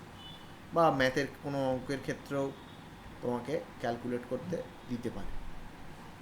তাহলে অ্যাঙ্গেল অফ ফ্রিকশনটা একটু বোঝা গেল কি বলো? হ্যাঁ স্যার। ঠিক আছে তো? এবার এটা অ্যাঙ্গেল অফ ফ্রিকশন, এর সঙ্গে ফ্রিকশন কোণের একটা ব্যাপার আছে, সেটা আমরা বলবো। সেটার জন্য আমাদের একটু 3D মডেল দেখতে হবে, সেটা ব্লেন্ডারটা খুলি। আমরা এখানে যেটা করছিলাম, অ্যাঙ্গেল অফ ফ্রিকশন যেটা করেছিলাম 2Dতে, সেটাতে একটা সাইড থেকে আমি দেখছিলাম। অ্যাঙ্গেল অফ ফ্রিকশন এখানে এরকম করতে গেলে অ্যাপ্লাইড ফোর্সটা তো আমাদের এরকম দিচ্ছিলাম, তার জন্য আমাদের ফ্রিকশানটা উল্টো দিকে হচ্ছিল। রিলেটিভ মোশনের ফ্রিকশানের ডিরেকশান নিয়ে অনেকটা ডিটেলে আলোচনা কালকে সকালের ব্যাচে বলেছি। এগুলো হয়তো দেখছি আমি কতটা কি বলা যায়। এখানে অ্যাপ্লাইড ফোর্স এমন দেওয়া আছে, motion is about to start, সেক্ষেত্রে অ্যাপ্লাইড ফোর্স আর আমাদের স্ট্যাটিক ফ্রিকশানটা সমান হবে। তখন এই যে নেট কন্ট্যাক্ট ফোর্স মানে নর্মাল ফোর্স আর মিউ এস এমজি, এই দুটোর যে রেজাল্টেন্টটা, সেটা নর্মালের মধ্যে যে অ্যাঙ্গেলটা হবে, নেট কন্ট্যাক্ট ফোর্স আর নর্মালের মধ্যে যে অ্যাঙ্গেলটা হবে সেটা ল্যামডা, সেটাকে অ্যাঙ্গেল অফ ফ্রিকশন বলা হয়। এইভাবে ডিফাইন করা হয়েছে। এইবারে কথা হচ্ছে, এটা তো 2Dতে ছবিটা একটা সাইড থেকে দেখছি। এবার এই জিনিসটাকে যদি আমি 3Dতে নিয়ে যাই তাহলে তো এরকম দেখতে হবে। ব্লেন্ডার স্ক্রিন সবাই এসছে, দেখতে পাচ্ছ? হ্যাঁ স্যার। হ্যাঁ, এবার এটাকে যদি 3Dতে নিয়ে যাই তাহলে এরকম হবে। এবার 3Dতে আমরা কি করব না, আমরা যদি অ্যাপ্লাইড ফোর্সটাকে ঘুরিয়ে দিই, মানে আমি নট নেসেসারিলি যে তোমাকে অ্যালং দ্য এক্স অ্যাক্সিসেই ফোর্স দিতে হবে অ্যাপ্লাইড ফোর্সটা তো এক্স ওয়াই প্লেন, যদি নিচের যদি প্লেনটা এক্স ওয়াই প্লেন হয় তাহলে অ্যাপ্লাইড ফোর্সটা তো এক্স ওয়াই প্লেনের যে কোনো দিকে হতে পারে। মানে আমি অ্যাপ্লাইড ফোর্স একটু এরকম ঘুরিয়ে দিতে পারি, ওটা ঘুরে যাচ্ছে, দেখা যাচ্ছে তো? হ্যাঁ স্যার। হ্যাঁ, তো অ্যাপ্লাইড ফোর্স যেমন আমি ঘোরাবো, আমি যদি এই ডিরেকশানে ফোর্স দিই তাহলে আমার স্ট্যাটিক ফ্রিকশানটা এদিকে হবে। অ্যাপ্লাইড ফোর্স ঘুরে গেলে ফ্রিকশান ফোর্সটাও তার করেসপন্ডিং ঠিক অপোজিটে হবে। তাহলে অ্যাপ্লাইড ফোর্স ঘুরে যাবে, ফ্রিকশান ফোর্সটাও করেসপন্ডিং এদিকে ঘুরে আসবে, কিন্তু নর্মাল রিয়াকশন তো একই দিকে থাকবে। তাহলে তুমি একটা জিনিস খেয়াল করো, এই যে রেজাল্টেন্ট ফোর্স যেটা আমরা বলেছিলাম সেটা কি, স্ট্যাটিক ফ্রিকশান আর নর্মাল ফোর্সের রেজাল্টেন্ট। নর্মাল ফোর্স, এখানে নর্মাল ফোর্স আছে, নর্মাল ফোর্সটাকে ধরতে পারছি না, যাই হোক, নর্মাল ফোর্স আর স্ট্যাটিক ফ্রিকশানের যে রেজাল্টেন্ট সেটা রেজাল্টেন্ট ফোর্স, এই জিনিসটা এখানে। তো সেটাও তাহলে ঘুরে যাচ্ছে, তুমি খেয়াল করো। অ্যাপ্লাইড ফোর্সকে যদি আমি অন্যদিকে ঘুরিয়ে দিই তাহলে তার করেসপন্ডিং রেজাল্টেন্ট ফোর্সটাও ঘুরে যাচ্ছে। এটা নিয়ে কোনো আপত্তি আছে? না স্যার। তাহলে রেজাল্টেন্ট ফোর্সটা যে সারফেসটাকে মানে যে সারফেসের ওপর দিয়ে মুভ করছে সেই সারফেসটা কেমন? রেজাল্টেন্ট ফোর্সটা যে সারফেস, হ্যাঁ কোন? হ্যাঁ, একটা কোণের সারফেস, ওই কোণটার নাম হচ্ছে ফ্রিকশন কোণ। ঠিক আছে, এটাও থিওরির মধ্যে একটা ব্যাপার যে অ্যাপ্লাইড ফোর্সকে যদি আমি ঘোরাতে থাকি তাহলে করেসপন্ডিং স্ট্যাটিক ফ্রিকশন ফোর্স আর রেজাল্টেন্ট ফোর্সটাও ঘুরতে থাকবে।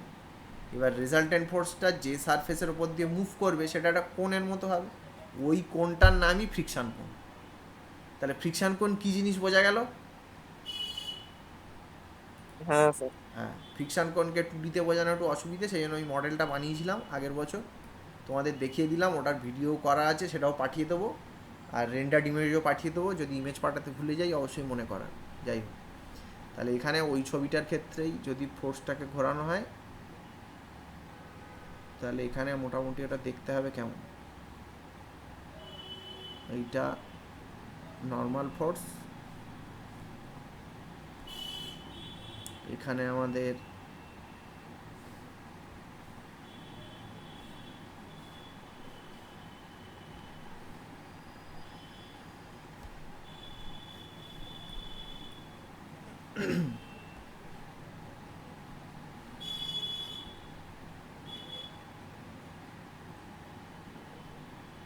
এটা ফ্রিকশন,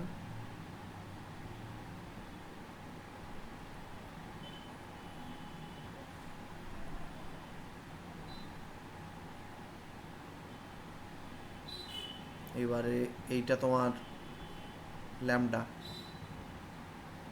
আর ওই যে অ্যাপ্লাইড ফোর্সটাকে ঘুরিয়ে দিলে আমাদের রেজাল্টেন্ট ফোর্সটা এরকম একটা কোণের ওপরে রোটেট করতে থাকবে। এই কোণটার নাম হচ্ছে ফ্রিকশন কোণ।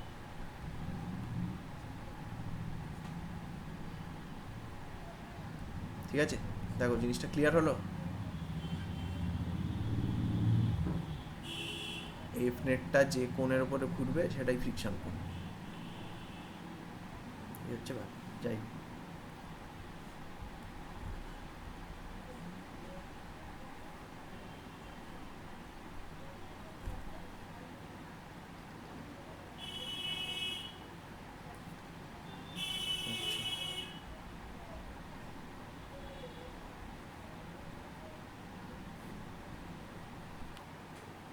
আর সামনের চাকাটা তোমার শুধু গড়ায়। হ্যাঁ, চাকার ক্ষেত্রে যদি শুধু গড়ায় মানে শুধু যদি রোল করে চলে যায় তাহলে কিন্তু তার ফ্রিকশান পিছনের দিকে হয়। কিন্তু চাকাটা যদি মাটিটাকে টানে, মানে যেটা তোমার যে ধরো আমাদের কোনো একটা গাড়ির ক্ষেত্রে যে চাকাটা অ্যাক্টিভলি রোটেট করে, ঠিক আছে, মানে যেটা মাটিটাকে টানছে, তুমি এখানে খেয়াল করে দেখবে বাইক বা যে কোনো চার চাকার গাড়ির ক্ষেত্রেও যদি মাটিটা নরম থাকে তাহলে মাটিটা কিন্তু ছিটকে পিছন দিকেই বেরোয়। হ্যাঁ, তার মানে এটার থেকে প্রুফ হয়ে গেল যে তোমার এই যে গ্রাউন্ডের ওপরে চাকাটা যে ফোর্স দিচ্ছে সেটা কিন্তু পিছনের দিকে, কিন্তু গ্রাউন্ড চাকাকে কিন্তু সামনের দিকে ফোর্স দিচ্ছে। সেই জন্য এখানে অনেকগুলো ব্যাপার আছে যে গ্রাউন্ডের ওপরে ফ্রিকশান কোন দিকে, চাকার উপরে ফ্রিকশান কোন দিকে, এই জিনিসগুলো ডিটেলে আলোচনা করেছি আমি। এগুলো কিন্তু এই নোটটা থেকে আর এই রেকর্ডিংটা থেকে দেখবে। সিমিলারলি এখানে আলোচনা হয়েছিল যেমন তোমার এই যে একটা খাতা রয়েছে, ধরো এখানে একটা খাতা রয়েছে নিচে, সেই খাতাটাকে তুমি অ্যাপ্লাইড ফোর্স দিয়ে টানছো, খাতার উপরে আরেকটা বক্স বা কিছু একটা রয়েছে, পেন্সিল বক্স বা কিছু একটা রয়েছে। তাহলে তুমি যদি মেঝের ওপরে ধরো একটা খাতা রয়েছে, তার উপরে তোমার একটা পেন্সিল বক্স রয়েছে, তাহলে তুমি যদি খাতাটাকে টানো, খাতা আস্তে আস্তে টানছো, বেশি জোরে টানছো না যে এটা সুডো ফোর্সের জন্য পিছিয়ে যায়, তাহলে খাতার সঙ্গে বক্সটাও মুভ করবে। তাহলে তুমি এখানে একটা জিনিস খেয়াল করো, এই যে উপরে যে বক্সটা রয়েছে এর ওপরে কিন্তু ফোর্স অফ ফ্রিকশন সামনের দিকে, এটা বোঝা যাচ্ছে তো? তার কারণ বক্সটা তো অ্যাক্সিলারেট করছে সামনের দিকে, তাহলে নিশ্চয়ই তার উপরে ফোর্সও সামনের দিকে। তাহলে এটা অনেক সময় মিসকনসেপশন থাকে অনেকের যে ফ্রিকশান মোশনের উল্টো দিকে কাজ করে, সেটা কিন্তু ঠিক না। রিলেটিভ মোশনের উল্টো দিকে কাজ করে, বা যেদিকে মোশনটা হতে যাচ্ছে তার উল্টো দিকে ফ্রিকশান কাজ করবে। মোশন যেদিকে হচ্ছে তার উল্টো দিকে কাজ করবে না কিন্তু সবসময়। তুমি এখানে দেখো, এখানে এম ড্যাশ যেটা, সেটা কিন্তু সামনে অ্যাক্সিলারেট করছে, তার উপরে ফ্রিকশানও কিন্তু সামনের দিকে। বুঝতে পারছো? এটা নিয়ে কোনো সমস্যা আছে? এই যে কথাটা বললাম এটা একটু বোঝা গেল?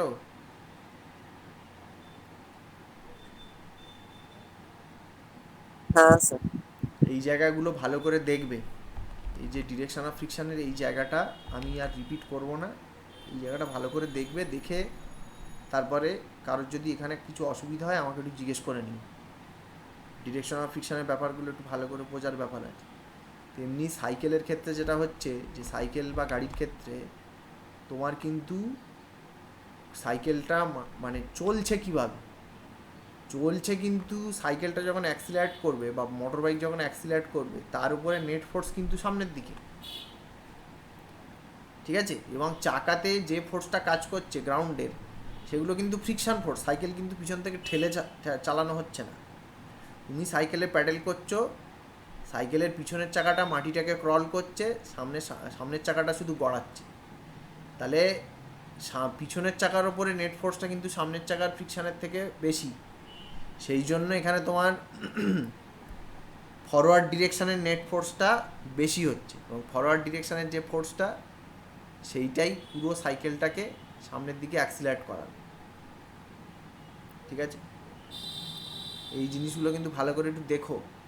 আবার যেখানে সাইকেলটা যা স্পিড মেনটেন করবে, মানে কোনো অ্যাক্সিলারেট করবে না, সেখানে কী হবে, সেখানে তোমার অ্যাক্সিলারেট করছে না তো, যা স্পিডটা মেনটেন করছে, সেক্ষেত্রে তোমার সামনের চাকা পিছনের চাকার ফ্রিকশান ফোর্স সমান হবে, নেট ফোর্স 0 হবে। তখন কিন্তু ও ভেলোসিটিটাকে মেনটেন করবে। যেমন তোমাদের যারা সাইকেল চালাতে জানো তারা নিশ্চয়ই জানো যে সাইকেলটা যদি তুমি মানে বেশ রিল্যাক্সে প্যাডেল করতে করতে যাও, তুমি স্পিড বাড়াচ্ছ না, আবার স্পিড কমাচ্ছ না, যে স্পিডে যাচ্ছিলে সেই স্পিডেই যাচ্ছ, তাহলে তখন কিন্তু তোমাকে একটা এফোর্ট দিতে হচ্ছে। তার কারণ ফ্রিকশান ফোর্সের জন্য যে ওয়ার্ক ডানটা সেটা কিন্তু সবসময় তার এনার্জি লসই হয়ে যায়। তা কিন্তু সাইকেলের উপরে নেট ফোর্স তখন 0, সামনের চাকার ফ্রিকশান পিছনের দিকে যা, পিছনের চাকার ফ্রিকশান সামনের দিকে তাই, নেট ফোর্সটা 0 হচ্ছে, স্পিডটা মেনটেন হচ্ছে, ঠিক আছে? এগুলো কিন্তু আমি ডিটেলে কালকের ক্লাসটায় আলোচনা করেছি, তোমাদের দেওয়া আছে, এই জায়গাটা ভালো করে দেখবে। আর ওই যেটা বলছিলাম ফ্রিকশানের জন্য যে ওয়ার্ক ডানটা সেটা সবসময় লস হয়ে যায়, সেটা এইখানটাতে একটু আছে, ওটা ওয়ার্ক এনার্জির চ্যাপ্টারে গিয়ে আমরা আবার করব। এখান থেকে তুমি একটু দেখবে আপাতত যে ফ্রিকশানের জন্য যে ওয়ার্ক ডানগুলো হয় সেখানে এনার্জি সবসময় লস হয়ে যায়, সেখানে কোনো এনার্জি স্টোর থাকবে না। তুমি গ্র্যাভিটিতে মানে আন্ডার গ্র্যাভিটি যদি কোনো মাসকে ওপরের দিকে তোলো, সেখানে একটা পোটেনশিয়াল এনার্জি স্টোরড হয়, আবার ছেড়ে দিলে আবার নিচে নেমে আসে। ফ্রিকশানের ক্ষেত্রে কিন্তু সেটা হবে না, তুমি মেঝেতে একটা ব্লককে টেনে কোনো একটা দিকে সরালে সেখানেও ওয়ার্ক ডান তোমায় করতে হবে, আবার প্রিভিয়াস জায়গায় ফিরিয়ে আনতে আবার ওয়ার্ক ডান করতে হবে। হ্যাঁ, ফ্রিকশানের সঙ্গে গ্র্যাভিটেশনাল ফোর্স বা ইলেকট্রিক ফিল্ড এদের একটা ডিফারেন্স আছে। ফ্রিকশানের জন্য যে ওয়ার্ক ডানগুলো হবে সেই ওয়ার্ক ডানগুলো সবটাই লস হয়ে যাবে। ঠিক আছে, এটা নিয়ে আমরা ওয়ার্ক ডানের ব্যাপারগুলো নিয়ে ওয়ার্ক এনার্জি চ্যাপ্টারে আমরা ডিটেল আলোচনা করব, ওটা নিয়ে কোনো চিন্তার কোনো কারণ নেই। কিন্তু এখান থেকে একটু ওভারঅল আইডিয়া দেওয়া আছে, এগুলো একটু দেখো। ঠিক আছে, আরেকটা জিনিস আমাদের রয়েছে অ্যাঙ্গেল অফ রিপজ, সেটা একটু বলে দিই। এটা এখানে দেখো, তোমার ধরো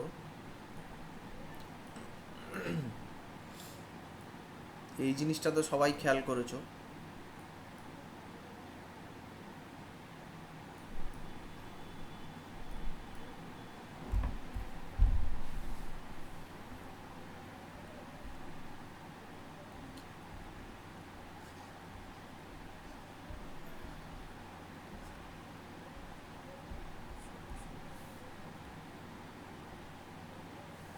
অ্যাঙ্গেল অফ রিপসের ক্ষেত্রে ধরো একটা সিচুয়েশান বলছি, তুমি একটা শক্ত বোর্ড আছে, মানে সেই বোর্ডটা দিয়ে তুমি এরকম একটা র্যাম্প মতো করেছো, বোর্ডটা গ্রাউন্ডের সঙ্গে যে অ্যাঙ্গেলটা রয়েছে এইটা তোমার বোর্ড রয়েছে,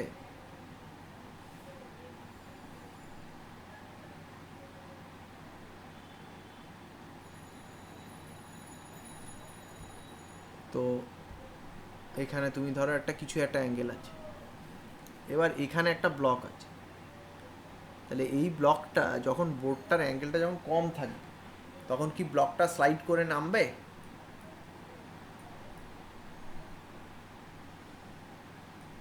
এটা যদি স্মল অ্যাঙ্গেল হয় তাহলে কি ব্লকটা নিচের দিকে নেমে যাবে? না স্যার। নামবে না। তাহলে এবার আস্তে আস্তে তুমি যদি অ্যাঙ্গেলটা বাড়াও, আস্তে আস্তে তুমি যদি অ্যাঙ্গেলটা বাড়াও, তার ক্ষেত্রে কী হবে, একটা সার্টেন অ্যাঙ্গেলে গিয়ে তোমার ধরো একটা সার্টেন অ্যাঙ্গেলে গিয়ে তুমি কী করবে, এটা তুমি বাড়িতেই এক্সপেরিমেন্ট করতে পারো।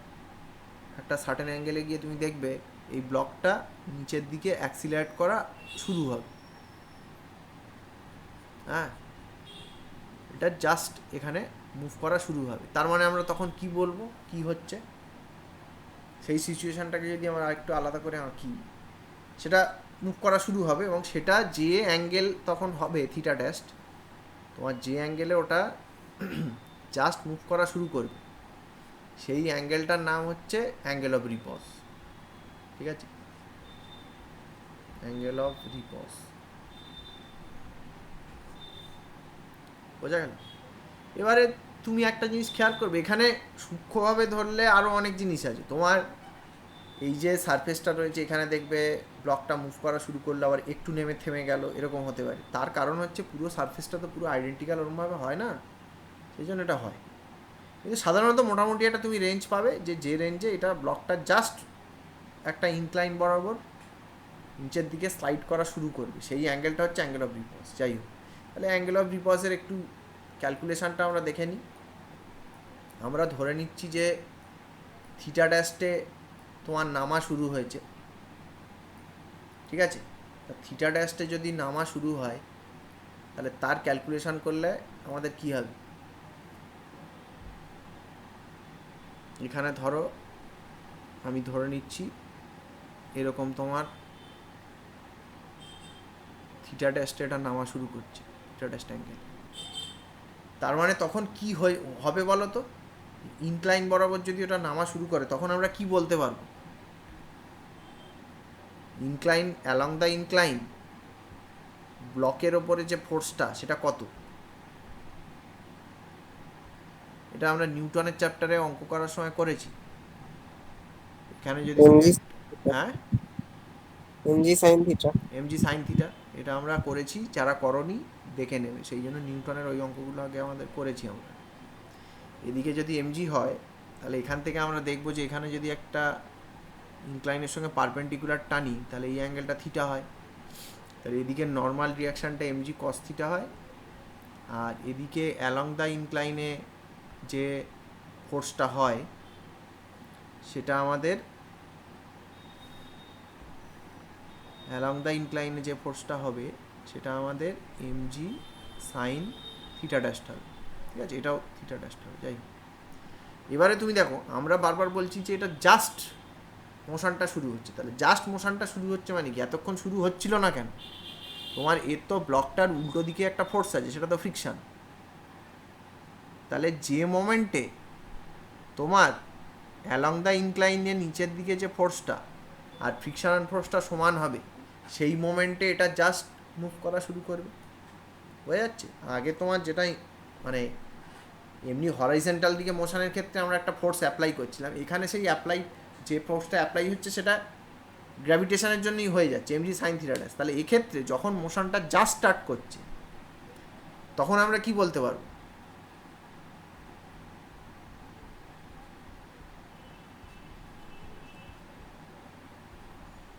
তখন আমরা কি বলতে পারবো, তাহলে এফ ইকুয়াল টু আমরা বলতে পারবো এমজি সাইন থিটা বলতে পারবো, মানে সাইন থিটা ড্যাশ বলতে পারবো, ঠিক আছে, কেন নেট ফোর্স জিরো হচ্ছে। এমজি সাইন থিটা ড্যাশ এফের থেকে একটু বড় হলেই অ্যাক্সিলারেট করে যাবে। বুঝতে পারছো তো? এখানেও স্ট্যাটিক ফ্রিকশনের ব্যাপারটাই হচ্ছে, মানে একটা সার্টেন অ্যাঙ্গেলে গিয়ে তোমার ওখানের যে লিমিটিং ফ্রিকশন হচ্ছে তার সঙ্গে এমজি সাইন থিটা ড্যাশটা সমান হয়ে যাচ্ছে, সেই জন্য ওটা জাস্ট মুভ করা আরম্ভ করে। এবারে তুমি এখানে দেখো যে আমাদের এখানে নর্মাল ফোর্সটা তো এন ড্যাশ, তাহলে এখানে আমি যদি লিমিটিং ফ্রিকশনের ইকুয়েশান থেকে মিউ এস এন থেকে ওটাকে ইউজ করে যদি ইকুয়েশান লিখি তাহলে সেটা কী হবে, মিউ এস এন ড্যাশ। তাহলে মিউ এস এন ড্যাশের এন ড্যাশটা কত, এমজি কস থিটা ড্যাশ। তাহলে এখানে 1 আর 2 থেকে আমরা কি লিখতে পারবো, ফ্রম 1 and 2 এফটাকে সমান করে দাও MG sine theta dash equal to mu s MG cos theta dash. ঠিক আছে, এগুলো ক্যালকুলেশন খুব সিম্পল। তাহলে এখান থেকে দেখো কি আসছে, tan theta dash equal to mu S আসছে। সমস্যা আছে কোনো? খুব সিম্পল ক্যালকুলেশন।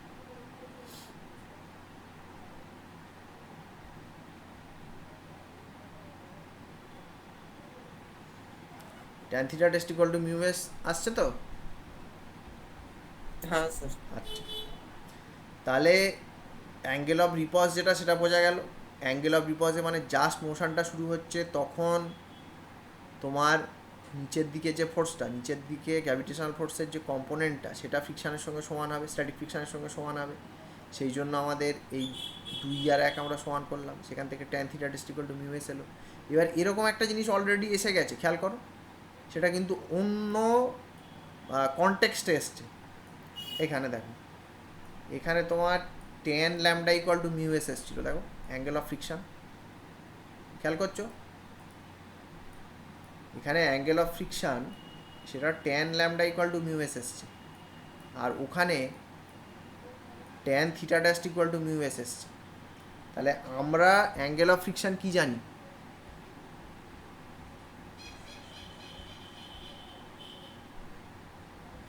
সেখানে tan lambda equal to mu S, এটা আমরা জানি।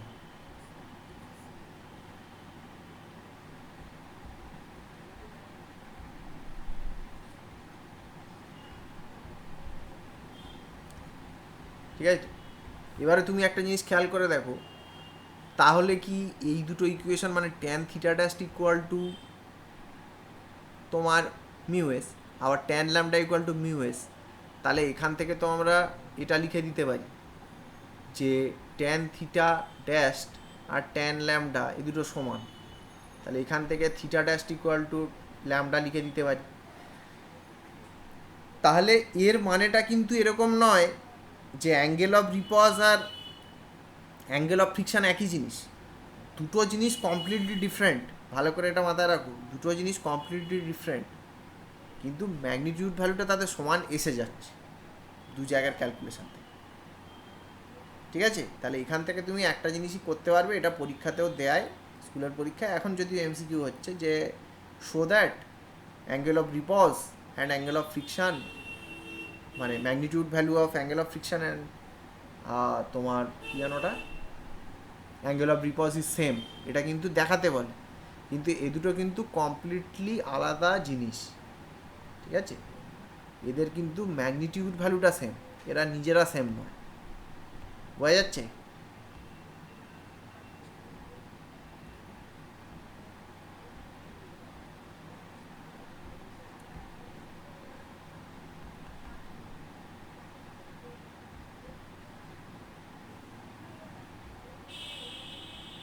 এটা বোঝা গেল কি বল?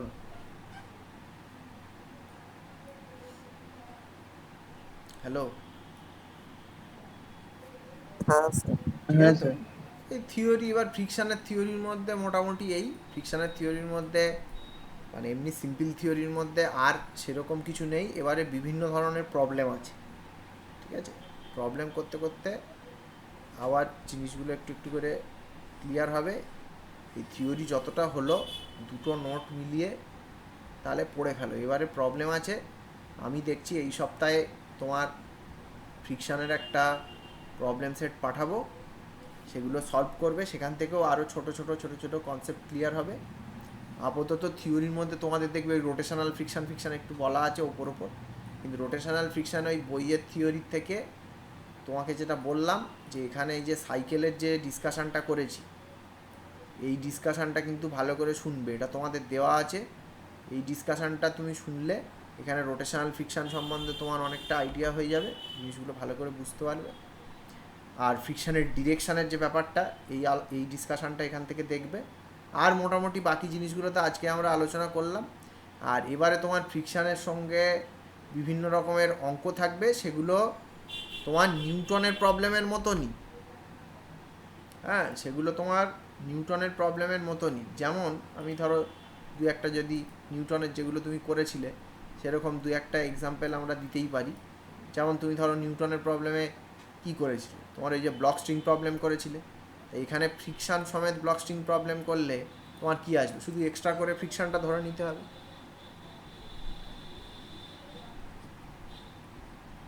এখানে ব্লক স্ট্রিং প্রবলেম যেগুলো তুমি নিউটনে করেছিলে সেখানে তো তুমি এমনি জাস্ট শুধু টেনশান ধরতে, ওইগুলো ধরতে। এবার ওই সব অঙ্কগুলোতেই সব ফ্রিকশান দিয়ে দিয়ে করা যাবে, তার সঙ্গে ফ্রিকশান অ্যাটাচ করে করা যাবে, সেখানে শুধু তোমার ফ্রিকশানটা ধরতে হবে। যেমন এখানে ধরো আমি সিম্পল যদি একটা ব্লকের প্রবলেম এরমভাবে নিই, তাহলে এখানে তুমি আগে যেমন এফ ফোর্স অ্যাপ্লাই করছিলে, এটার মাস যদি এম হয় তখন F equal to M A লিখতে, ঠিক আছে? এখন কি করবে, এখন তোমার ফ্রিকশান অ্যাড হয়ে গেছে, তাহলে এটা যদি applied force is greater than limiting friction হয়, তাহলে এদিকের এটা মিউ এস এম জি হবে। আমি মিউ এস না লিখে এটাকে মিউ এম জি করে দিই সিম্পলিসিটির জন্য আপাতত। তাহলে এটার অ্যাক্সিলারেশনের এর ক্ষেত্রে ইকুয়েশন তুমি কী লিখবে, তোমার ডান দিকে যাচ্ছে, তাহলে m A equal to net force towards right hand side, সেটা f minus mu M g হবে। খুব সিম্পল, ঠিক আছে? কিন্তু কতগুলো জায়গাতে তোমাকে খেয়াল করতে হবে, যে ধরো তুমি ফোর্সটা এইভাবে না দিয়ে, তুমি ফোর্সটা যদি এইভাবে না দিয়ে তুমি ওই ব্লকটাই আছে, ওরকমই ব্লক আছে, ফোর্সটাকে তুমি যদি একটু অ্যাঙ্গেল করে দাও তখন কী হবে, তখন কিন্তু একটু অ্যাডজাস্টমেন্ট চলে আসবে। ফোর্সটাকে তুমি এরমভাবে অ্যাঙ্গেল করে দিলে তখন অ্যাডজাস্টমেন্ট কী আসবে বলো, কী মনে হচ্ছে? তখন দেখো, তখন কিন্তু নর্মাল ফোর্সটাও চেঞ্জ হয়ে যাবে, হরাইজন্টাল ফোর্সটা এফ কস থিটা হবে, ঠিক আছে? ওপর দিকে একটা ফোর্স এফ সাইন থিটা আসছে, হ্যাঁ, তাহলে আগে ব্লকটা নর্মাল ফোর্স এমজি ছিল, কিন্তু এখন নর্মাল ফোর্সটা চেঞ্জ হয়ে কত হয়ে যাবে, MG minus F sine theta হবে না, তাই তো?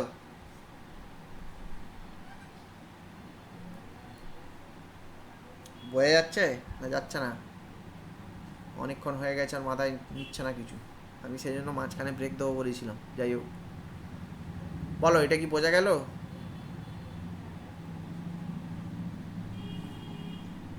তুমি ফোর্সটাকে একটু অ্যাঙ্গেল করে টানছো, তাহলে ফোর্সটাকে দুটো ভাগে ভেঙে নিতে হবে। গেলো? হ্যাঁ স্যার। বুঝেছো? বাকিটা বুঝেছো? আগে ব্লকটা হ্যাঁ স্যার। এমজি ফোর্স দিতে পারছিল, এখন তো তোমার যেহেতু ওপরে তোমার এফের একটা কম্পোনেন্ট চলে এসছে, তাহলে তো ও তো এমজি ফোর্স পুরো দিতে পারবে না, সেই জন্য নর্মাল ফোর্স চেঞ্জ হয়ে যাচ্ছে। নর্মাল ফোর্স যদি চেঞ্জ হয়ে যায়, ফ্রিকশনও চেঞ্জ হয়ে যাবে। তাহলে এই ক্ষেত্রে যদি তোমার ব্লকটা সামনের দিকে এ অ্যাক্সিলারেশনে যায়, তার ইকুয়েশন কি হবে? এম এ ইকুয়াল টু সামনের দিকে নেট ফোর্স, সেটা কত হবে? F cos theta minus mu n dash হবে। ঠিক আছে, এবার এন ড্যাস্টের জায়গায় তুমি সিম্পল ওইটা বসিয়ে দেবে। ঠিক আছে, M A equal to F cos theta minus mu M G minus F sine theta হবে। ঠিক আছে, এরকম বিভিন্ন রকম প্রবলেম আসবে। এটাকে আবার অপটিমাইজ করার একটা প্রবলেম আছে, সেটা তোমাদের স্কুলের জন্য লাগবে না, যারা আমি দেখি প্রবলেম সেটা ওটা হয়তো দেবো, মানে সেটা আবার ম্যাক্সিমাম মিনিমাম প্রবলেম হয়ে যাবে। তোমাকে বলবে যে তোমার একটা ব্লক আছে, ব্লকটার মাস বলে দিল, ফ্রিকশন কোফিসিয়েন্ট বলে দিল, দিয়ে বলল ওই ব্লকটাকে টানতে গেলে, মানে এরকম ফ্লোরে টানতে গেলে মিনিমাম কত ফোর্স দিয়ে টানতে হবে আর কোন দিকে সেই ফোর্সটা অ্যাপ্লাই করতে হবে। মানে তুমি এখানে খেয়াল করো, এখানে দুটো ব্যাপার চলে আসছে। তুমি এই ফোর্সটাকে তো তুমি সোজাসুজি টানলে যে মিনিমাম ফোর্স হবে সেরকম নয়, এই ফোর্সটাকে বিভিন্ন অ্যাঙ্গেলে আমরা দিতে পারি, এবং এখানে এমন একটা সার্টেন অ্যাঙ্গেল আসবে, সেখানে গিয়ে আমরা দেখব যে নর্মাল ফোর্সটা এমনভাবে অ্যাডজাস্টেড হয়ে যাচ্ছে আর হরাইজেন্টাল ফোর্সটা এমনভাবে অ্যাডজাস্টেড হয়ে যাচ্ছে যে এফটা মিনিমাম হলে আমাদের চলবে, এবং সেই থিটাটা আমরা দেখব আমাদের ওই অ্যাঙ্গেল অফ ফ্রিকশনের সঙ্গে সমান হবে। কি বললাম বুঝতে পারলে?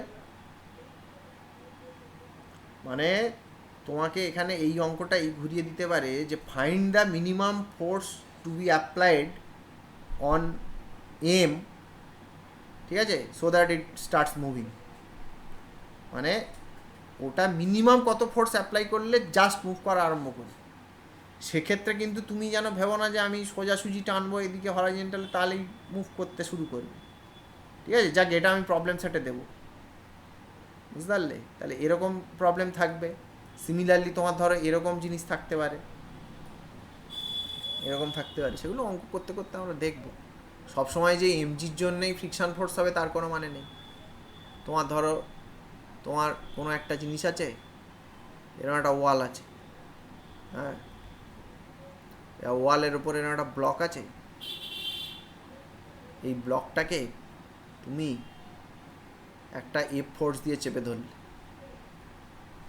ঠিক আছে, মানে যেমন একটা তুমি ধরো বই বা কিছু একটা খাতা রয়েছে, সেটাকে তুমি দেয়ালে যদি হাত দিয়ে চেপে ধরো, ঠিক আছে, তাহলে তার ক্ষেত্রে তুমি যদি ওটাকে যদি হাত দিয়ে চেপে ধরো, এখানে হাত দিয়ে চেপে ধরলে আবার একটা সারফেস চলে আসবে, সেক্ষেত্রে আবার একটা ব্যাপার হয়ে যাবে।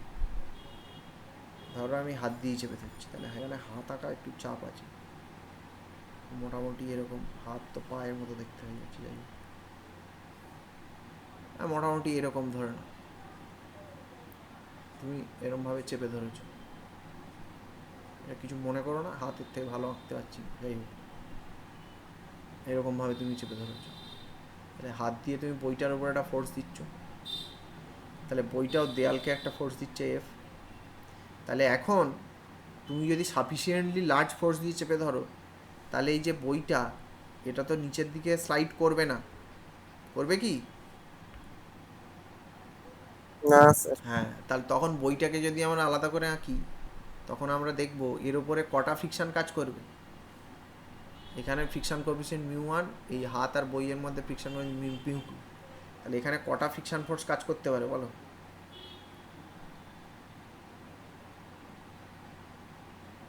দুটো ফ্রিকশন ফোর্স কাজ করবে, একটা ওয়াল আর বইয়ের মধ্যে, সেটা হচ্ছে মিউ ওয়ান এফ হবে, আরেকটা হচ্ছে তোমার হাত আর বইয়ের মধ্যে, সেটা মিউ টু এফ হবে। এরকম বিভিন্ন রকমের অঙ্ক থাকতে পারে, আবার এরকমও থাকতে পারে যে এরকম ওয়াল আছে, এগুলো থাকবে তোমাদের প্রবলেম সেটে, কিছু কিছু আমি দেবো, করবে অঙ্কগুলো সবাই।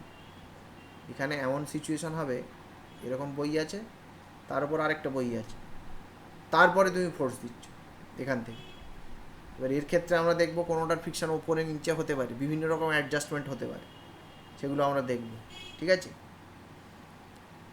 বোঝা গেল? এবার অঙ্ক বিভিন্ন রকমের হতে পারে, সেগুলো আস্তে আস্তে প্রবলেম সেটে দেবো। এর সঙ্গে আবার সুডোফোর্স মিশিয়ে দেওয়া যায়, হ্যাঁ, এর সঙ্গে তোমাকে সুডোফোর্স মিক্স করে দিতে পারে,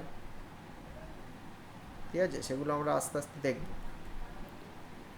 তো পুলির পুলির পুলির প্রবলেমে এর সঙ্গে অ্যাটাচ করে দেওয়া যেতে পারে ফ্রিকশানে, হ্যাঁ, মানে নিউটনে যা যা হয়েছিল সেখানে সেই জিনিসগুলোকেই একটু এগিয়ে নিয়ে গিয়ে বিভিন্ন ধরনের অঙ্ক তোমার থাকবে। যেমন তোমার, তুমি নিউটনে এমনি সিম্পল পুলির অঙ্ক করেছিলে,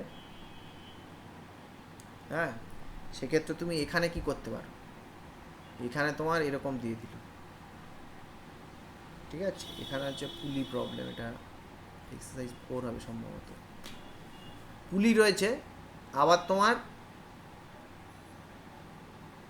ব্লকও রয়েছে, ফ্রিকশানও রয়েছে। আগে তুমি খেয়াল করো নিউটনের ক্ষেত্রে যে প্রবলেমগুলো ছিল সেখানে কিন্তু আমরা ফ্রিকশান নিইনি, এখানে কিন্তু আমাদের এখন ফ্রিকশান শিখে গেছি, ওই অঙ্কগুলোতেই সব ফ্রিকশান চলে আসে, বুঝতে পারলে? এরকম হলো, এরকম M1 আছে। সিমিলারলি এবারে আমরা ধরে নিলাম এটাকে একটু কমপ্লিকেটেড করা যায়, এটা এই অঙ্কটাও প্রবলেম সেট দেবো এখন। ধরো এটা ক্যাপিটাল M মাস, এবার এখানে আবার তোমার আরেকটা ব্লক আছে M2, হ্যাঁ, পুরো সিস্টেমটা এ অ্যাক্সিলারেশনে নিয়ে যাওয়া হচ্ছে। তাহলে দেখো অনেকগুলো ব্যাপার চলে আসবে, এখানে কিন্তু সুডোফোর্স চলে আসবে। এর ফ্রেম থেকে দেখলে এখানে সুডোফোর্স M2A আসবে, এখানে সুডোফোর্স M1A আসবে, ঠিক আছে? বোঝা যাচ্ছে? এবার সেই অবস্থায় যদি তোমাকে বলে যে আমাদের এমন একটা সিচুয়েশান হচ্ছে যে এটা মানে পুলির রেসপেক্টে সাপোজ মানে পুরো সিস্টেমটা এ অ্যাক্সিলারেশনে যাচ্ছে, আর তোমার এদিকে এই জিনিসটা মানে কি বলবো, অ্যাবাউট টু মুভ ডাউনওয়ার্ড, ঠিক আছে? অ্যাবাউট টু মুভ ডাউনওয়ার্ড, এটা অ্যাবাউট টু মুভ আপওয়ার্ডও হতে পারে, অ্যাবাউট টু মুভ ডাউনওয়ার্ড। তাহলে অ্যাবাউট টু মুভ ডাউনওয়ার্ড হলে তখন M2-র ওপরে এখানে একটা ফ্রিকশান থাকবে, হ্যাঁ, আর M1-এর ওপরে তোমার এরকম একটা ফ্রিকশান থাকবে, ঠিক আছে? এবার অঙ্কগুলোকে মানে কি বলবো, এর কমপ্লিকেশান অনেক কমপ্লিকেট করা যায়, এখানেও মিউ ধরে নিলাম, এখানেও মিউ ধরে নিলাম, এইরকম বিভিন্ন জিনিস থাকবে, সেগুলোকে তোমাকে ভালো করে বুঝতে হবে। এবার এখানে খেয়াল করো, এখানের যে ফ্রিকশানটা সেটা কিন্তু মিউ M1G হবে, কিন্তু এখানের যে ফ্রিকশানটা সেটাকে যদি আমি F2 ধরি, সেটা কিন্তু সুডোফোর্সের জন্য ফ্রিকশান আসছে, বুঝতে পারছো? তার কারণ এখানে M2-র ওপরে কিন্তু ফোর্সটা M2A, আর M2-র ওপরে কিন্তু নর্মাল ফোর্সও কিন্তু M2A হবে, তাহলে এই যে ফ্রিকশানটা হবে সেটা কিন্তু এটা হবে, ঠিক আছে? এছাড়াও তোমার আগে যেগুলো ছিল সেগুলো তো থাকছেই, তোমার এখানে যেমন M2G ছিল সেগুলো তো থাকবেই, সেগুলো তো আমাদের নিতে হবে। তার মানে আগে যে অঙ্কগুলো করেছিলাম সেগুলো তো আমাদের সেরকম থাকছে, তার সঙ্গে ফ্রিকশান ঢুকে যাচ্ছে, সুডোফোর্স ঢুকে যাচ্ছে, ঢুকে মানে বিভিন্ন জিনিস চলে আসবে, হ্যাঁ। সেই জন্য নিউটনের অঙ্কগুলো এখনও যারা করনি তাদের কাছে আমি বলবো, তারা কিন্তু যদি ভালো করে করতে হয়, ফিজিক্সটা ভালো করে কনসেপ্ট রাখতে হয়, সেগুলো কিন্তু করতে হয়। নাহলে কী হবে, তোমার আগে যে অঙ্কগুলো দেওয়া হয়েছে ওই অঙ্কগুলোর উপরেই আলাদা লেয়ার আসবে, মানে নিউটনে যে প্রবলেমগুলো করেছো তার সঙ্গে ফ্রিকশান অ্যাডেড হয়ে যাবে, বোঝা গেল?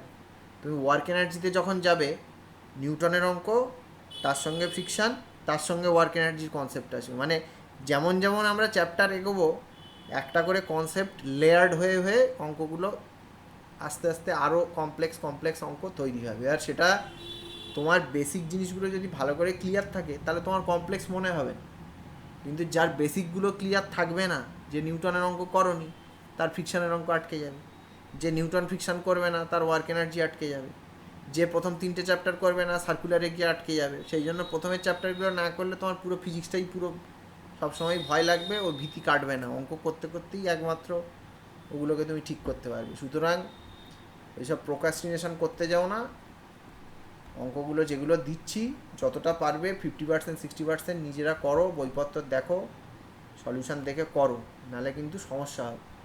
আর ফিজিক্স পরীক্ষা মুখস্থ মানে ফিজিক্সের জিনিসপত্র এসব মুখস্থ করে হয় না, এগুলো তোমায় বুঝতে হবে, বুঝে নিলে সব জলের মতো, আর না বুঝলে কিন্তু খুব মুশকিল। 2 বছর যখন আপাতত নিয়েছো, এক একজনের এক এক রকম লক্ষ্য আছে, একটা ডিসেন্টভাবে জিনিসটা ভালো করে তো শিখতে হয়, সুতরাং করো ধীরে ধীরে, অসুবিধে কী আছে। আর একটু করে তুমি অঙ্ক করতে থাকলে, যেই অঙ্ক পাততে আরম্ভ করবে সঙ্গে সঙ্গে দেখবে তোমার ইন্টারেস্ট এসে যাবে। ঠিক আছে, এই হচ্ছে ব্যাপার। তাহলে আমার মনে হয় আজকের এখানেই শেষ করা ভালো। যেগুলো বললাম, আমাদের দুটো নোট মিলিয়ে, কালকের যে নোটটা দেওয়া আছে সেটা, আজকের নোট মিলিয়ে ভালো করে জিনিসগুলো পড়ো, সলভড এক্সাম্পল দেখো। এই সপ্তাহে আমি হোমওয়ার্ক অ্যাসাইনমেন্ট একটা দিয়ে দেওয়ার চেষ্টা করব, সেগুলো তোমরা ধীরে ধীরে করবে। তোমার ফ্রিকশানের অঙ্ক অ্যাকচুয়ালি নিউটনেরই প্রবলেম। হ্যাঁ, মানে নিউটনের মেকানিক্সেরই প্রবলেম, শুধু এক্সট্রা একটা ফোর্স নিতে হচ্ছে, এক্সট্রা আমাদের ফ্রিকশনটাকে কনসিডার করতে হচ্ছে। মানে এটা আলাদা চ্যাপ্টার, ঠিক আছে, আলাদা চ্যাপ্টার, কিছু আলাদা জিনিস এলো, কিন্তু নিউটনের থেকে খুব আলাদা নয়। হ্যাঁ, তুমি এগুলোকে নিউটনের প্রবলেমই বলতে পারো এখানে। আবার এখানে তোমার এই ইনক্লাইনের অঙ্কগুলো তো আমি বললাম না, এখানে আবার ইনক্লাইনে ফ্রিকশানের বিভিন্ন রকম সিচুয়েশান আসতে পারে, সেগুলো আমি দেবো প্রবলেম সেটে কিছু। তোমরাও বই থেকে সলভড এক্সাম্পল দেখো, অঙ্ক নিজেরা করো। থিওরি তো ওপর পড়ে নেবে, থিওরি নিয়ে বেশিক্ষণ বসে থাকবে না, থিওরিটা একটু পড়ে নিয়ে অঙ্ক করা আরম্ভ করে দেবে। অঙ্ক করতে করতে কিন্তু তোমার কনসেপ্টটা বেশি ক্লিয়ার হবে, শুধু থিওরি পড়ে কিন্তু হবে না, এটা আমি বারবার বলছি। যাই হোক, আজকের এখানেই অফ করলাম। হ্যাঁ, টাটা, পড়তে থাকো সবাই।